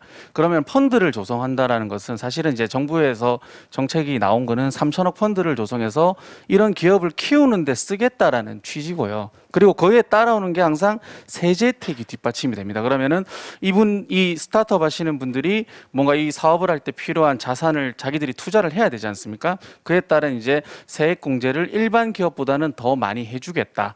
그리고 이제 항상 중요한 게 기술 베이스의 창업이 스타트업이고, 특히 이제 이런 규제 박스 안에서 이제 사업을 하시는 분들은 자신들이 이제 개발한 기술에 대한 그 자산 취득을 해야 되기 때문에 특허 출원을 하는데 보통 일반적으로 1년 반에서 2년 정도 소요된다 하면 이분들한테는 조금 더 빠르게 특허를 이제 취득할 수 있는 저런 조건을 주고, 그리고 제접에 한해서지만은 이제 우리나라의 조달청에서 이제 물건을 구입을 할 수 있는 조건을 이 규제 샌드박스에서 개발된 이제 제품이나 이런 거에 한해서는 구매를 해주겠다라는 게 사실은 정부에서 주요 이제 플레이어들을 모집하기 위한 골자다, 이렇게 보시면 될 것 같아요. 근데 아마 제가 생각했을 때는 스타트업이 느끼기로는 이런 거 말고 아마 조금 더 사업화에 필요한 것들이 좀 더 필요하지 않을까라는 생각이고, 사실 이거를 그렇게 유입을 시키기에는 조금은 제 개인적인 생각으로는 다른 제도들도 우리나라에는 사실은 좋은 제도들이 워낙 많기 때문에 이 규제 샌드박스에 들어간다는 자체가 엄청난 모험이거든요. 이게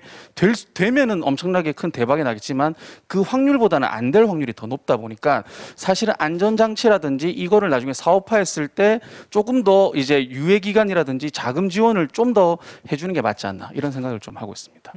규제 샌드박스 이 펀드가 이제 지역에도 있더라고요. 뭐 네. 부산에도 있고 우리 울산에도 있는데 울산은 수소 그린 모빌리티가 규제 샌드박스 펀드라고 하는데, 사실 이게 저도 이게 오늘 이 유별난 밤 토크를 한다고 해서 찾아봤는데, 조금 전에 말씀하셨잖아요. 일반인들은 사실 규제 샌드박스가 뭔지, 이 펀드가 뭔지 잘 모르거든요. 오늘 이 시간을 통해서 조금이나마 저도 좀 해소를 한 것 같아서 아주 좋습니다. 그러면 이제 7번째 주제로 넘어가서 이제 또 질문을 좀 드려보도록 하겠습니다. 규제 샌드박스를 시행한 지가 벌써 3년 차를 맞이하고 있죠. 산업계에서 어떤 반응들이 있는지 궁금한데, 그 부정적인 반응은 없을까? 요것도 궁금하거든요. 서정우 대표님, 말씀 좀. 예, 기대감과 부정적인 감각이 사실은 좀 공존하죠. 그러니까 기존의 법 때문에 한 발짝 앞을 못 걸어갈 것 같은 상황에서 숨통을 좀 틔워주는 측면이 분명히 있긴 있습니다. 그래서 기대감을 좀 받고 있죠. 그래서 규제 샌드박스가 좀 더 적극적이고 좀 더 진취적인 방법으로 더 확대되어서 뭐 조금 이렇게 그 심사를 좀 빨리 해준다거나 특허를 조금 절차를 줄인다거나 이런 제도적 차원 지원 사실 필요합니다. 필요하지만 그거보다 더 전향적인, 아까 직접적인 투자를 좀 확대해 준다거나 이런 것들로 이어지는 게 더 바람직하다는 거죠. 그래서 샌드박스 자체가 있는 것은 일보한 것이다라고 볼 수 있지만 그 자체의 폭 자체도 사실은 기존의 이해관계를 갖고 있는 그 특정의 어떤 집단들의 눈치를 볼 수밖에 없는 게 또 정부이기도 하고, 그래서 그 절충점을 찾아내고 하는 차원인 뭐 하나의 어떤 방어막이라고 해야 될까요? 이쪽에게는 기회를 주는 차원에서 이쪽에서의 불만을 기존 그 이해관계자들에는 조금 누그러뜨리는 거. 그래서 이쪽 가서는 아마 그러지 않겠습니까? 아, 이거 별거 아니야. 풀어준 거 별거 아니라고. 라고 설득을 했을 거고요. 이제 스타트업들한테 가서는 이게 시작이야. 이제 이걸 하면서 하나씩 넓혀가는 거야. 조금만 더 참아봐. 법이 바뀔 거야. 이렇게밖에 사실은 현재 우리 수준에서는 합의를 할 수밖에 없는 거예요. 둘 다 갈증이 나는 거죠. 스타트업들이 훨씬 더 갈증을 느끼는 거죠. 뭔가 좀 더 빠르고, 제가 아까 타이밍 말씀드렸듯이 이 타이밍 놓쳐버렸다가는 공유경제가 코로나19 때문에 전 세계가 사실 좀 주춤거리는 영향이 있거든요. 그리고 국내에서 서울시를 중심으로 해서 공유경제 촉진을 굉장히 많이 했습니다만 그 정부가 이걸 빨리 받아들이지 못하는 바람에 타이밍을 살짝 놓친 상태예요. 그래서 침체기다 이렇게 표현하시는 분들도 있을 정도거든요. 그래서 샌드박스 부분에 대해서 도움은 되지만 이게 훨씬 더 표현이 좀 적절한지 모르겠습니다. 좀 공격적인 방법으로 확대되어야 되는 것이다. 현장은 목소리가 공존하고 있다. 이렇게 보는 게 좋을 것 같습니다. 네, 이 주제에 대해서 또 하실 말씀 있으신가요? 네, 더. 없으십니까? 그러면 넘어가도록 할까요? 이 제도를 안착시키고 이렇게 내실 있게 만들기 위해서는 관련 법률 그리고 뭐 여러 가지 제도가 있겠고요. 기업 기업들의 더 탄탄히 이렇게 기업들을 더 탄탄히 만들어야 되지 않을까라는 생각도 해보고 그 신산업 관련 기업들이 더 많은 기회를 누릴 수 있도록 함께 많은 분들의 노력이 필요해 보입니다. 그러면 이번에는요 8번째 주제가 되겠습니다. 해외 사례를 저희가 좀 살펴볼 텐데 유럽 국가들의 경우에는 공유 경제와 관련해서 어떤 사례들이 있을까? 요것도 많은 분들이 궁금해하지 않을까 싶거든요. 이번에는 우리 고명환 대표님께서 먼저 말씀을 전해주시겠어요? 네, 제가 너무 많이 하는 거 아닌가요, 근데? 저는 원고가 그렇게 돼 있어요. 예. 고명환 대표님이 답을 해야 한다라고 되어 있어가지고 좀 너무 많이 하는 것 같아서 지금 이게 좀 짧게 하셔도 돼요. 해서 네네네. 아무튼 뭐 근데 저는 이렇게 생각해요. 우리나라가 왜 이렇게 규제가 많지? 우리나라는 왜 스타트업하기 힘들지?라고 얘기를 할 수 있어요. 근데 제가 조사를 해본 바 우리나라 못지않게 외국도 똑같습니다, 사실은. 왜냐하면은 외국도 선진국도 택시나 이런 거 하시는 분들이 자기들 재산권 운영하고 있고 뭐 에어비앤비처럼 숙박 하시는 분들도 호텔이나 이렇게 호스텔 하시는 분들은 다 소방이나 안전 다 지켜가면서 세금 낼 거 다 내는데 왜 안 하냐? 그러니까 실제 이제 그 유럽에서도 사실은 이제 그 보면은 그 프랑스나 이런 데서는 이제 쓰고 있는 공유 자동차 플랫폼이 블라블라라는 거 빼고는 전부 다 미국 거 쓰는 거예요. 에어비앤비, 우버 쓰다 보니까 영국에서도 사실은 지금은 면허를 더 안 내주겠다라고 이제 가고 있고 그리고 이제 스페인에 보면은 뭐 카탈루냐라고 하는 지역에 같은 경우에는 원래 우리가 우버를 부르면은 우버의 장점이 뭡니까? 부르면 그 즉시 오잖아요. 그 즉시 오는데 이제 너무 이게 기존 산업을 방해하니까 이제 1시간 걸리게끔 오게 하는 거예요. 그러니까 부르면 1시간 뒤에 오게 하겠다라는 게 나오고 있고, 근데 호주 같은 나라들은 또 근데 일단 유럽이랑 뭔가 조금 더 융합을 하려고 하는 노력들이 보이고 있는데 그 사례가 뭐냐면은 우버라는 데서 이제 벌어들인 수익의 일부를 그 택시 회사들한테 좀 나눠주는 거예요. 그러면서 택시 산업도 아까 말했던 사회적 합의를 하려고 하는 것들이 보이고 있다는 거죠. 근데 처음에는 우리랑 이제 다르게 그들도 이제 이 공유 경제라는 게 기존 산업을 이렇게 망칠 줄 모르고 시작을 했다가 근데 지금 지나고 보니까 계속 기존 산업을 갉아먹고 있고 우리가 미국 플랫폼에 계속 종속이 되는 거예요. 그러다 보니까 뒤늦게 그런 개정들이 나오고 있고 그런 것들이 규제로 지금은 되고 있어서 실제 처음에 우리가 그 타다 나왔을 때의 시장 조사를 해보면은 왜 우리만 이렇지라고 하는데 지금 현재 시점에서 시장 조사를 다시 해보면은 유럽도 우리나라랑 마찬가지로 규제를 많이 하고 있고 에어비앤비나 우버나 이런 이제 그런 공유 플랫폼들이 활성화되어 있는 지역은 아직까지 규제가 미비한 약간 이제 신흥국 쪽에서 그런 것들이 활성화가 더 잘 되고 있다라고 저는 알고 있습니다. 네, 감사합니다. 그럼 물류 같은 경우에도 유럽이나 이렇게 여러 나라에서 스타트업이나 이 공유 경제 이런 것들을 많이 활용을 하고 있나요? 사실 질문지 없어가지고 제가 대표님, 이사님께서 가만히 계셔가지고 네. 사실 이제 그 외국 같은 경우는 이제 물류 같은 경우는 그 고고벤이라는 그 기업이 가장 대표적이긴 합니다. 그래서 일단 국내 같은 경우는 그 규제라기보다는 이제 화물 운송 뭐 운송업 및 자격증 노란 번호판이라고 하죠. 예.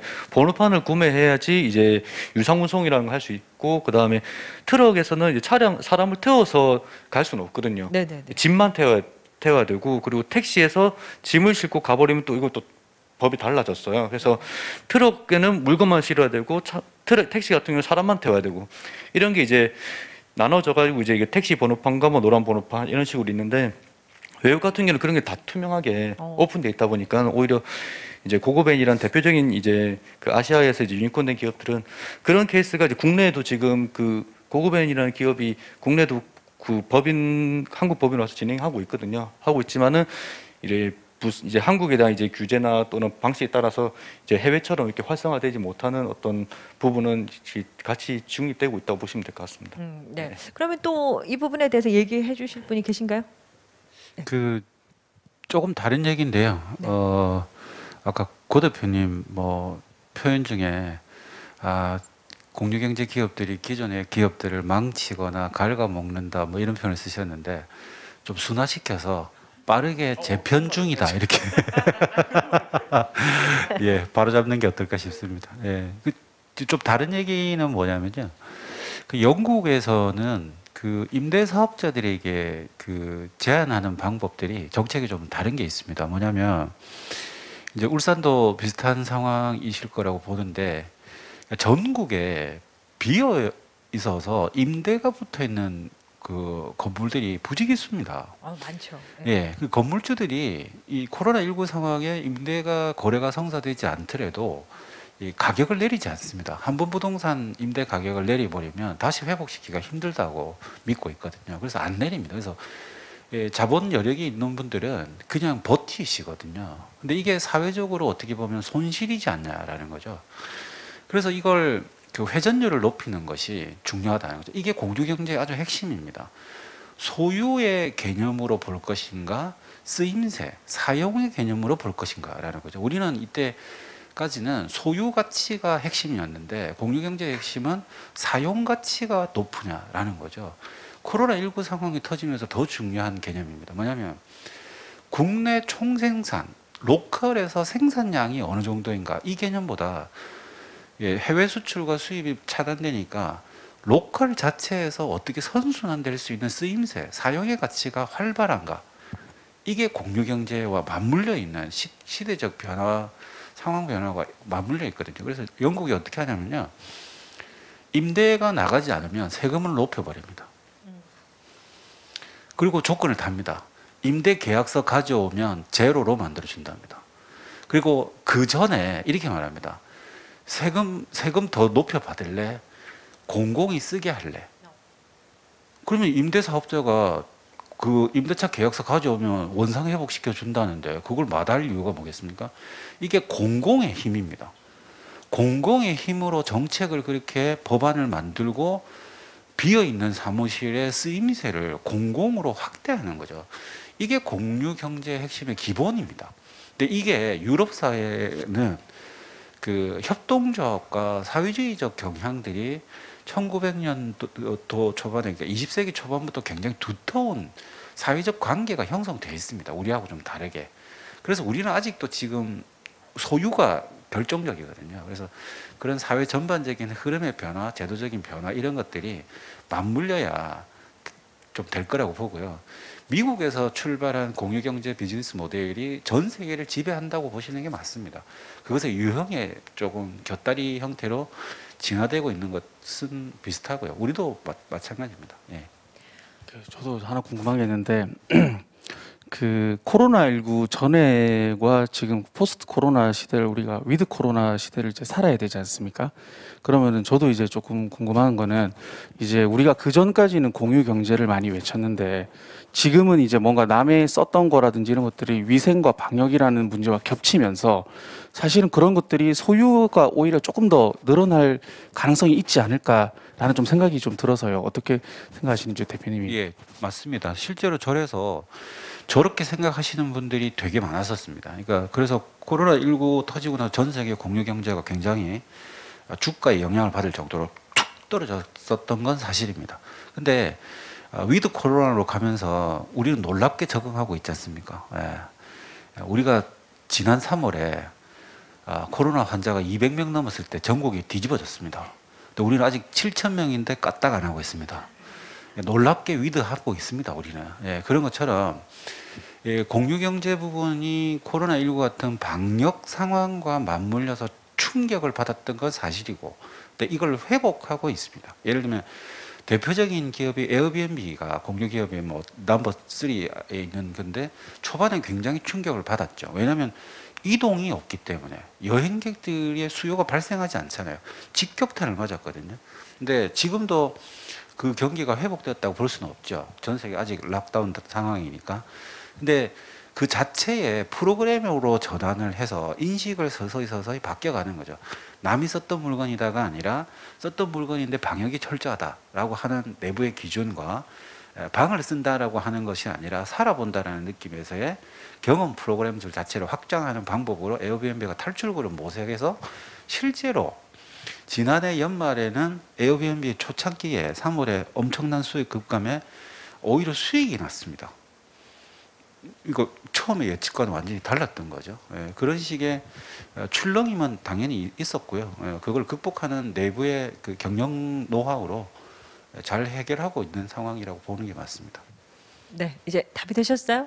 네, 네. 저도 사실 그게 제일 궁금했거든요. 네, 사실 이제 네. 저도 그런 것들이 이제 조금 헷갈리기 시작하더라고요. 공유 경제를 외치고 있는데 진짜 이제는 그러니까 지하철이나 버스 같은 대중교통이나 이제 또 차를 렌탈하는 것보다는 자기 차를 갖고 싶은 이제 주변에 사람들이 많이 생기고 있는 것 같아서 실제 이제 이 우리가 바라보는 공유 경제는 이렇게 소유가 아니고 나눠서 이제 공유를 하는 건데 그런 것들이 이제 위드 코로나 포스트 코로나 시대에는 어떻게 방향이 바뀔 건지도 사실 질문은 없지만 개인적으로 생각을 듣다 보니까 이제 또 저도 궁금한 게 생겨요. 그 말씀하신 네. 거에 국내 소비의 기준에 보면 소형차 판매율이 증가했습니다. 그러니까 이제 대중교통을 이용하지 않으려고 하는 꺼리낌 현상들이 반영이 된 것이라고 분석이 되고 있죠. 예, 그래서 실제로 이게 코로나 팬데믹 같은 것들이 또 어떻게 더 생길지 모르지 않습니까? 그래서 이게 나누어 쓴다라고 공유해서 사용한다라고 하는 개념 자체에 이런 그 팬데믹 상황 외에 또 다른 이슈 때문에 그것이 꺼려질 수도 있습니다. 예, 다른 요인이. 예, 그렇지만 한 가지 또 기대해 볼 만한 것들은 당근마켓의 성공을 생각해 보셔야 된다는 거죠.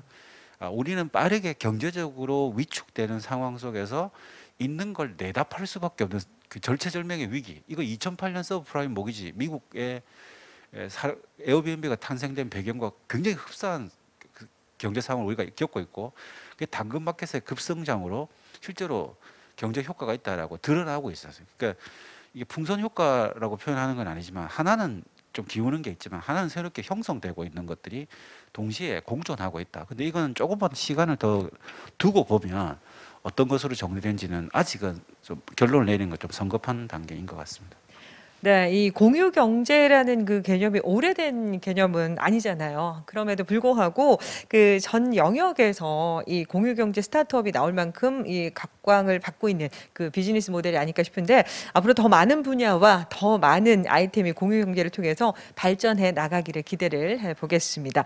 오늘 이렇게 저희가 한 8가지 정도 주제를 가지고 이야기를 좀 나눠봤는데 이렇게 하다 보니까 또 질문이 있으신 분들이 있더라고요. 저희 현장에도 있으시고 그리고 온라인상으로도 이런 질문이 있어요라고 하셔서 저희가 온라인상에는 미리 저희가 한 3질문 정도 받아봤는데 그러면은 지금 현장에 계신 분 질문을 한번 받아보도록 하겠습니다. 질문하실 분은 손을 들어주시면 마이크 전달하겠습니다. 네, 지금 카메라가 이동을 하시고 계시네요.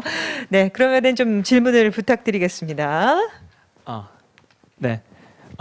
토크쇼 잘 들었고요. 이제 들으면서 궁금한 게 생겨났는데요.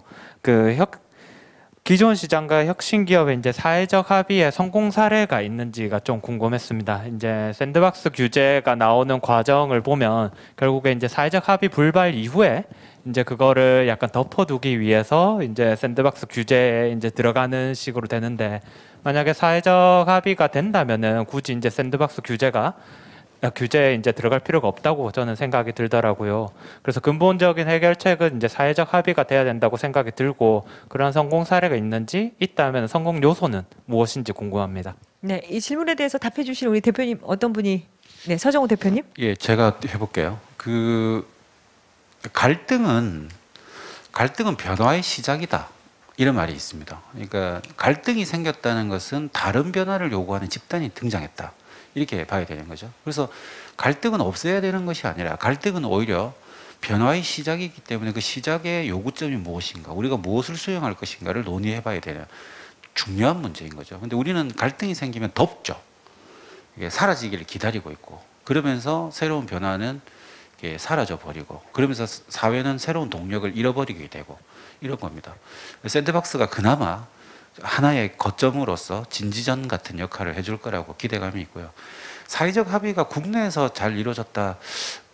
뭐 제가 아는 선에서는 조금 사례가 좀 힘들고요. 아마 있긴 있겠죠. 예. 근데 이제 제가 설명드리고 싶은 건 이제 미국의 샌프란시스코 사례인데 여러 번 언급된 이제 에어비앤비가 초창기 때는 별로 이게 그 돈이 되는 비즈니스인 줄 기존의 숙박업들이 호텔들이 뭐 이거 얼마 하겠어? 그냥 이렇게 대수롭지 않게 봤던 거죠. 근데 이게 생각보다는 훨씬 빠른 속도로 시장을 점유하기 시작하는 거죠. 그래서 그 샌프란시스코의 기존 숙박업자들이 샌프란시스코에 이의를 제기합니다. 무슨 이의냐면 아까 말씀하셨듯이 우리는 모두 법적인 제재를 다 구비하느라 엄청난 투자를 하고 세금을 다 낸다. 근데 저들은 세금을 안 낸다. 에어비앤비 본사만 세금 내고 실제 사업자들은 소득이 발생하는데도 거기에 따른 세금을 내지 않는데 이걸 허용해야 되는 게 맞습니까? 라고 이의를 제기하는 거죠. 이거 허를 찔린 거죠. 이게 명백하게 불법인 거죠. 예. 그랬을 때 샌프란시스코 시장이 굉장히 정치적으로 이걸 합의를 이끌어냅니다. 합의라기보다는 거의 뭐 통보에 가까운 거였는데요. 뭐냐면 민간에서 국有지책으로 나온 이 새로운 비즈니스 모델 자체를 죽이려고 들지 말자. 그러면서 뭐라고 했냐면 당신네들은 우리가 가지고 있는 법적인 모든 수단을 동원해서 손실의 발생에 대해서 보전하겠다. 이건 시의 행정력으로 풀겠다. 하지만 민간 내에서의 이런 신생의 비즈니스 모델 자체는 죽이려고 들지 말자. 공존을 일부 해보고 나서 사회적으로 합의하는 게 어떻겠느냐라고 정치적으로 이렇게 해결을 했습니다. 저는 이런 것들이 우리나라의 정치인과 국회의원들, 특히 이제 지자체의 공무원분들, 지자체 이 장분들이 전향적으로 조금 이 사례에 대해서 인사이트를 좀 받아주셨으면 좋겠습니다. 본인들의 역할이 여기에 있습니다. 그러니까 이해관계자를 직접 조율하시기는 불가능합니다. 왜냐하면 굉장히 직접적인 문제이기 때문에. 그렇지만 사회적인 어떤 새로운 메시지와 방향을 던지면서 서로가 스며들 수 있게끔 하는 계기를 만들어주는 거. 그게 그 지자체장들과 정치인들이 사회적 합의를 이끌어줘야 되는 아주 중차대한 그 역할이라고 생각하거든요. 그래서 그 에어비앤비 모델을 통해서 사회적 합의 부분에 대해서 일정 정도 우리가 가져가야 되는 모티브가 뭔가 이런 거 좀 생각해 볼 만한 거라고 생각합니다. 네, 고맙습니다. 그럼 또 이 부분에 대해서 또 답변해 주실 우리 대표님 계신가요? 없으시면 네, 저희 현장은 이제 마무리를 하고 말씀드렸듯이 저희가 이제 온라인으로 미리 질문을 좀 받아봤어요. 그러면은 질문을 드리겠습니다. 혁신적 스타트업이 되기 위해 가장 역점을 두고 추진할 것이 무엇일까요? 라고 질문을 주셨는데 이 부분에 대해서는 어떤 분께서 답을 좀 주시겠습니까? 네, 그러면 네, 먼저. 네. 제가 여기서 제일 갓창업한 사람이기 때문에 네네. 따끈따끈하시죠? 네, 저는 이제 두 번째 창업을 하는데요. 이제 두 번째에서 가장 크게 생각했던 거는 압도적인 실행력이었습니다. 이전에 첫 번째 창업을 할 때는 여러 가지 어떤 방향성이나 뭐 네트워크도 부족하고 자본도 부족하고 이런 아이템을 실행하기 위해서의 어떤 여러 가지 환경적인 부분들도 어려웠지만 이제 저는 이제 두 번째 창업을 하면서 이 아이템이 중요하지 않다라는 거를 첫 번째 창업하면서 정말 많이 깨달았습니다.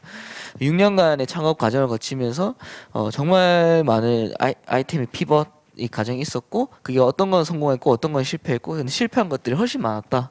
그 중에 몇 가지들이 성공을 해서 그 회사를 이끌었다라는 그 과정을 몸소 체험했기 때문에 지금의 두 번째 창업에서는 저는 아주 와우라는 그냥 일반 실행력은 안 되고 와우라는 단어가 나올 수 있는 그 실행력이 가장 큰 요소로 저는 잡고 있습니다. 네. 네, 그러면 우리 고명은 대표님께서도 네, 사실 혁신이라는 것을 입장에서 고객의 입장에서 먼저 좀 생각을 해보면은 좀 더 좋은 정답이 나오지 않을까라는 저는 생각을 하고 있거든요. 그래서 기술을 위한 기술을 개발하기보다는 고객의 결핍이 뭔가를 먼저 생각을 했을 때 기술이 응용이 되면 고객이 느끼는 거는 혁신이지 않을까라는 생각이 들거든요. 그러니까 우리가 택시가 계속 말이 나오는 이유는 우리가 많은 경험을 했지 않습니까? 불편한 경험. 예를 들어서 밤 12시 되면은 승차 거부를 하고 택시가 안 잡히고 택시를 탔을 때 택시 기사님이 너무 말을 많이 걸고 자고 싶은데 그리고 뭔가 냄새가 많이 나. 그런 불편함을 니즈가 있으니까 그거를 우리는 기술로서 해결해 보자라고 하니까 승차 거부를 못 맞게 시스템을 만들어 놓고 택시가 어디인지 위치 파악이 되고 향균 시스템이 됐는지 연식이 얼마 됐는지를 우리가 기술로서 구현을 하게 세기 때문에 만족도가 높지 않습니까? 그래서 현재의 스타트업 분들이 4차 산업혁명이라는 것이 트렌드라고 해서 기술을 위한 기술을 개발하기보다는 고객의 결핍이 뭔지를 먼저 이해를 하고 거기를 이제 그 문제를 우리가 기술로서 해결한다라는 것이 이제 기업의 본질이 된다면 사실 좀 실패할 확률이 조금은 낮지 않을까라는 생각이 좀 들고 있습니다. 그러니까 기술보다는 이 고객을 먼저 생각하는 그 마음으로 출발하는 게 가장 그러니까 중요하겠네요. 혁신은 고객에서부터 나온다라고 저는 생각을 하고 있습니다. 네. 그러면은 이번에는요, 네 분이 다 이렇게 말씀을 해주시면 좋을 것 같습니다. 항상 저는 현장에서 배우고 느끼고 공부하는 자세로 임하고 있어요. 강연을 들으면서 그 많은 분들의 노하우와 지식과 경험담을 듣고 싶고, 그리고 여기에 계시는 이 네 분들이 자신의 분야에서 지금 이 자리에 오기까지의 노력했던 그 과정과 힘들었던 시기 어떻게 극복해 나가셨는지 질문은 긴데 짧게 듣고 싶습니다라고 하셨어요. 질문은 굉장히 긴데 짧게 듣고 싶다고 하시니까 그러면은 제 옆에 계신 정재욱 이사님부터. 네, 제가 그 많은 스타트업들을 보면서 그리고 뭐 유니콘 된 기업들 대표님이나 그리고 지금 뭐 성장하는 기업들 보면은 특출된 어떤 서비스에 대한 부분으로도 성장할 수 있겠지만은 그 기업들도 초반에는 거절을 굉장히 많이 받습니다. 투자를 유치하거나 또는 소비자들한테 제안을 하거나 서비스를 런칭할 때도 악플도 너무 많고요. 거절에 대한 부분이 나에 대한 비난으로 생각하면 절대 안 되고요. 내 서비스에 대한 조금 더 좋은 피드백을 주는 나에게 어떤 이 서비스가 안 좋다는 건 하나를 이제 나로 받아들이지 말고 객관적으로 봐서 이걸 개선시킬 수 있는 그 마인드 되게 중요하거든요. 배달의 민족이나 마켓컬리 같은 회사도 IR이라고 해서 투자 유치를 100번 이상 했거든요. 저희 회사도 100번 넘었었어요. 투자 유치를 하기 위해서. 그러면서 100번을 거절받은 거예요. 100번 거절받으면서 어떤 게 생기냐면은 거절했던 그 원인과 어떤 그 내용들을 계속 100번 고치게 가는 거예요. 그러다 보면은 내 편이 되기도 하고 그 사례 경험 토대로. 그래서 거절에 대한 부분을 대부분 세일즈를 하거나 하면은 안 산다 했을 때 나를 싫어해서 안 산다고 판단하는 게 아니라 그냥 내한테 필요 없거나 또는 또 더 나은 제안을 못했기 때문에 내가 좀 더 개선하거나 우리 서비스를 개선해야 된다고 생각을 한다면은 끊임없는 제안과 끊임없는 개선을 통해서 그런 어떤 부분을 접근하면 좋을 것 같고요. 대부분 나이가 어리시거나 초기 기업들은 이 서비스가 나로 인지해서 접근하기 때문에 마음의 상처를 얻고 마음의 상처를 얻다 보면은 건강도 많이 악화되고 체력이 떨어지고 또 나는 안 된다 생각하고 부정적으로 생각하게 되고 부정적인 에너지를 가지게 되기 때문에 그 멘탈 관리가 굉장히 중요합니다. 성장하면서 아프신 분들 굉장히 많습니다. 스타트업들 대표님들이. 그래서 아프지 말고 성장할 수 있게끔 마음의 어떤 멘탈 관리가 저는 가장 중요하다고 보고 있습니다. 네, 고맙습니다. 옆에 고명훈 대표님 한 말씀 부탁드립니다. 저는 이제 9년이라는 시간 동안 1000개가 넘는 스타트업을 컨설팅을 했었는데 사실 지금까지 저희가 인연을 맺고 계속 이제 하고 있는 기업들의 특징을 보면 리스크 관리가 굉장히 중요하다고 저는 생각합니다. 그 회사가 이제 망하는 사유는 너무나도 많고 그런 리스크 관리가 안 돼 있으면은 우리가 예상치 못했던 거에 의해서 회사가 힘들어질 수 있거든요. 그러니까 오늘 주제가 규제 샌드박스 공유인데 정부 정책에 일단 우리가 반하는 이제 일단 이런 것들을 스타트업을 한다든지 아니면 뭔가 규제에 애매한 이런 이제 비즈니스를 하는 것 자체가 리스크가 될 수 있거든요. 근데 그거 외에도 사실 스타트업을 하다 보면 사람, 자금, 뭐 시장, 고객 여러 가지 문제들이 너무 많아요. 그래서 리스크 관리가 일단은 저는 제일 중요하다라고 생각을 하고요. 그리고 두 번째는 목표를 세울 때 조금 단기적인 짧은 목표들을 성공의 맛을 좀 보면서 가는 게 좀 낫다고 봅니다. 그래서 스타트업을 한다고 하면 먼 미래 3년, 5년 이렇게 되면 그 목표가 안 됐을 때 지치더라고요. 근데 한 달짜리 목표, 두 달짜리 목표, 예를 들어서 다음 달엔 어떤 사업에 우리는 꼭 합격을 해야 돼 했을 때 그 사업을 합격했을 때 뭔가 자신감이 붙고 더 큰 사업을 우리가 따낼 수도 있고 이번 달에는 이 거래처를 뚫어야 돼 했을 때 거기에만 집중하고 그 거래처를 뚫었을 때 더 큰 거래처를 뚫을 수 있고 그래서 저는 리스크 관리와 단기 목표에 집중하자가 조금 드리고 싶은 말씀입니다. 네, 감사합니다. 송영훈 대표님. 일단 여러 가지 문제들이 항상 늘 발생하는데요. 가장 큰 거는 저 같은 경우는 이제 고객이 안 찾아줬을 때의 어떤 그 우울함, 네, 고객이 많이 찾아줄 때 즐거움. 네, 이것들을 요즘에 저는 결국에는 이 일희일비하는 그 감정을 좀 떼놓으려고 많이 하고 있습니다. 그것들이 실질적으로 우리가 가고자 하는 방향에서 저 마음을 힘들게 하는 것이지 우리가 고객 경험 개선이나 서비스 개선에는 전혀 좀 도움을 주지 않더라고요. 그래서 저는 조금 일희일비하지 않는 그 창업자의 마인드를 좀 필요하지 않나 생각합니다. 네, 고맙습니다. 네, 마지막에 서정우 대표님. 예, 그 짧게 해보겠습니다. 아니 예. 길게 하셔도 됩니다. 예. 네. 저는 서핑을 타지는 못하는데요. 딸의 이제 서핑 배우는 걸 기다리면서 봤더니 아 저게 세상 살아가는 거다라는 그 불현듯 생각이 들더라고요. 첫 번째는 타이밍을 보는 겁니다. 그러니까 어느 파도에 내가 몸을 일으켜야 되는가를 생각을 잘 해야 돼요. 그래서 요 정도 파도에 몸을 일으키면 끝까지 갈 수 있을까? 아니면 훨씬 스릴이 있을까? 이걸 본인이 선택을 해야 되는데 저희 딸에는 이제 배우는 첫날에 보니까 이 파도가 저 파도인지 헷갈리다 하더라고요. 그러니까 본인은 야심차게 몸을 일으켰는데 파도가 미미해요. 결국 그냥 서자마자 바로 빠져버리더라고요. 근데 어떨 때는 본인이 그 힘을 빡 주지 않고 그냥 대충 일어났는데 파도가 셌던 거죠. 이게 시대를 읽어낼 줄 알아야 된다라는 겁니다. 그러니까 이거 굉장히 그 노력을 엄청 해야 되는 겁니다.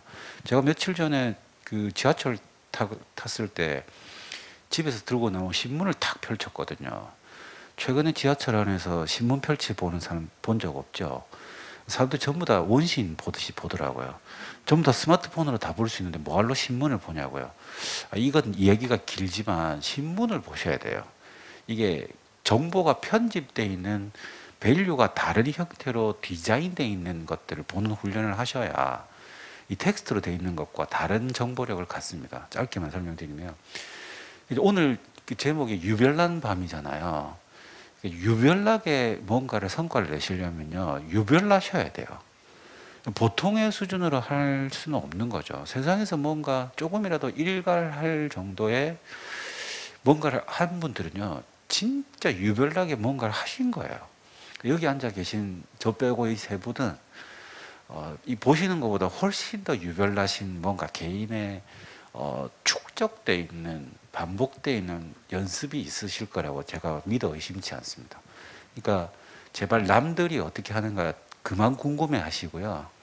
오늘 30분, 1시간 동안 10년 동안 할 것을 생각해보고 그걸 하고 있으면 불안이 덜합니다. 그 텔레비전 광고 중에 한 10년, 한 7, 8년 전에 김연아 씨가 나왔던 국민은행 광고가 있어요. 그게 뭐냐면 그 아이스링크에 온갖 불안감, 뭐 초조함 이런 게 바닥에 글자가 막 적혀 있어요. 그걸 처음에 딱 보던 김연아 선수가 이 스키를 탈까 말까 고민을 하거든요. 근데 연습을 하면서 넘어지고 자빠지고 하는 이 스키 날에 밑에 그 불안 이런 것들이 싹 다 지워지는 광고였거든요. 실제로 그렇습니다. 그러니까 남이 성공한 이야기도 중요한데 그거보다 본인의 불안을 잠재울 오늘 30분이 제일 중요하다라는 거. 그것에 반복된 축적된 자기 경험을 자기 스토리텔링으로 만들어가면 말씀하신 이 세 분의 경지에 다 오르실 거라고 믿어 의심치 않습니다. 네, 고맙습니다. 유별난 성과를 내기 위해서 유별나게 뭔가를 도전해야 한다, 뭔가를 해야 한다라는 말씀도 해주셨는데 이번에 질문이 앞서 질문하고 비슷하고 방금 얘기하셨던 이 네 분의 답하고 거의 비슷해서 이런 질문이었거든요. 청년들의 창업에 대한 꿈과 도전에 대해서 얘기해주고 싶은 조언이 있다면이라고 하셨는데 앞서 이렇게 조언을 해주신 것 같아서 요거는 넘어가도록 하고 오늘 이제 질문은 이만 마치도록 하겠습니다. 그러면 이제 오늘 이렇게 또 긴 시간 함께 해주신 우리 패널 네 분 나와주셨는데 마지막으로 오늘 유별난 토크 마지막입니다. 2021년 마지막 시간인데 한 말씀씩 이번엔 정말 간단하게 해주셔도 돼요. 네, 네 그러면은 우리 방금 말씀 마치신 우리 서정호 대표님부터 좀 말씀해 주셔요. 편안하게 하셔도 됩니다. 시간 제한 없습니다. 네, 짧게 말씀드릴게요. 사람은 누구나 다 문제를 갖고 있습니다. 근데 그 문제를 해결하려고 아둥바둥하지 마십시오. 문제는 과감하게 놔두시는 게 적절합니다. 누구나 다 강점과 가능성이 있습니다. 자기의 중심축을 옮기십시오. 나는 이게 아직도 문제다. 그 고민하지 마시고 내가 그나마 가지고 있는 잘하는 게 사람은 누구나 다 10가지 정도는 있습니다. 그걸 내년에는 하루하루씩 더 해보시는 게 훨씬 삶이 유쾌하고 재밌으실 겁니다. 가능성으로 중심축을 옮기십시오. 내년에 행복하십시오. 감사합니다. 네, 감사합니다. 아, 이렇게 마지막으로 또 멋지게 장식해 주셨고, 이 송정웅 대표님께서도 마지막 말씀. 네. 저도 오늘 패널로 참여했지만 저 또한 좀 많이 배운 자리인 것 같았고요. 또 울산 창조경제센터 이제 관계자분들께서 아주 좋은 자리를 마련해 주셔서 창업을 희망하시는 분들이나 또 준비하시고 과정을 겪고 있으신 분들이 꽤 괜찮은 시간이었지 않았을까라는 생각을 합니다. 남은 2021년 얼마 안 남았는데 다들 행복하고 따뜻한 연휴 보내시기 바랍니다. 감사합니다. 네, 감사합니다. 이렇게 네. 정말 괜찮은 시간 이렇게 또 함께 해주셔서 감사드리고요. 아, 고명한 대표님 말씀하셔도 돼요. 네, 올해는 이제 울산의 행사를 조금 참여하게 돼서 저 또한 많은 기회를 얻은 것 같아서 뜻깊고요. 그리고 이제 2022년도가 보니까 내년도 창업 예산이 올해보다 1조 원이 더 증액이 됐더라고요. 그래서 아마 많은 분들이 좋은 기회를 가질 수 있는 좋은 기회라고 생각하는데 준비된 자만이 사실은 그런 기회를 받을 수 있으니까 지금부터가 제일 중요하다라고 저는 항상 늘 말씀드리거든요. 그래서 12월, 1월에 어떻게 준비하느냐에 따라서 본격적인 우리 시작이 설 지나고부터 시작이 되니까 그때 성패가 갈린다라고 저는 생각을 합니다. 그래서 연말 연초가 바쁘더라도 비즈니스 하시는 분들은 지금 사업 계획을 잘 세우시면 내년에 좋은 결과 있을 거라고 저는 생각합니다. 감사합니다. 네, 감사합니다. 오늘 고명한 대표님 또 저도 궁금했던 사항들을 직접 질문해 주시고 오늘 또 활동을 많이 해주셔서 감사합니다. 이번에는 정재욱 이사님께서 또 마지막 말씀. 네.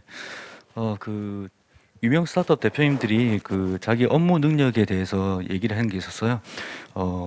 자기가 일을 잘한다고 생각했는데 그 일이 체력에서 나오더라. 예. 아프면 아무것도 이게 일도 손에 안 잡히기 때문에 올해 이제 뭐 코로나 때문에 뭐 외부 활동이라든지 뭐 이런 것도 힘들었다면 체력 관리, 맑은 정신과 육체에서 이제 좋은 아이디어와 네트워크와 이런 경험들이 나올 수 있기 때문에 내년에는 이제 체력 관리 잘 하시고 물 많이 드시고 약 잘 챙겨 드시고 힘내시기 바라겠습니다. 감사합니다. 네.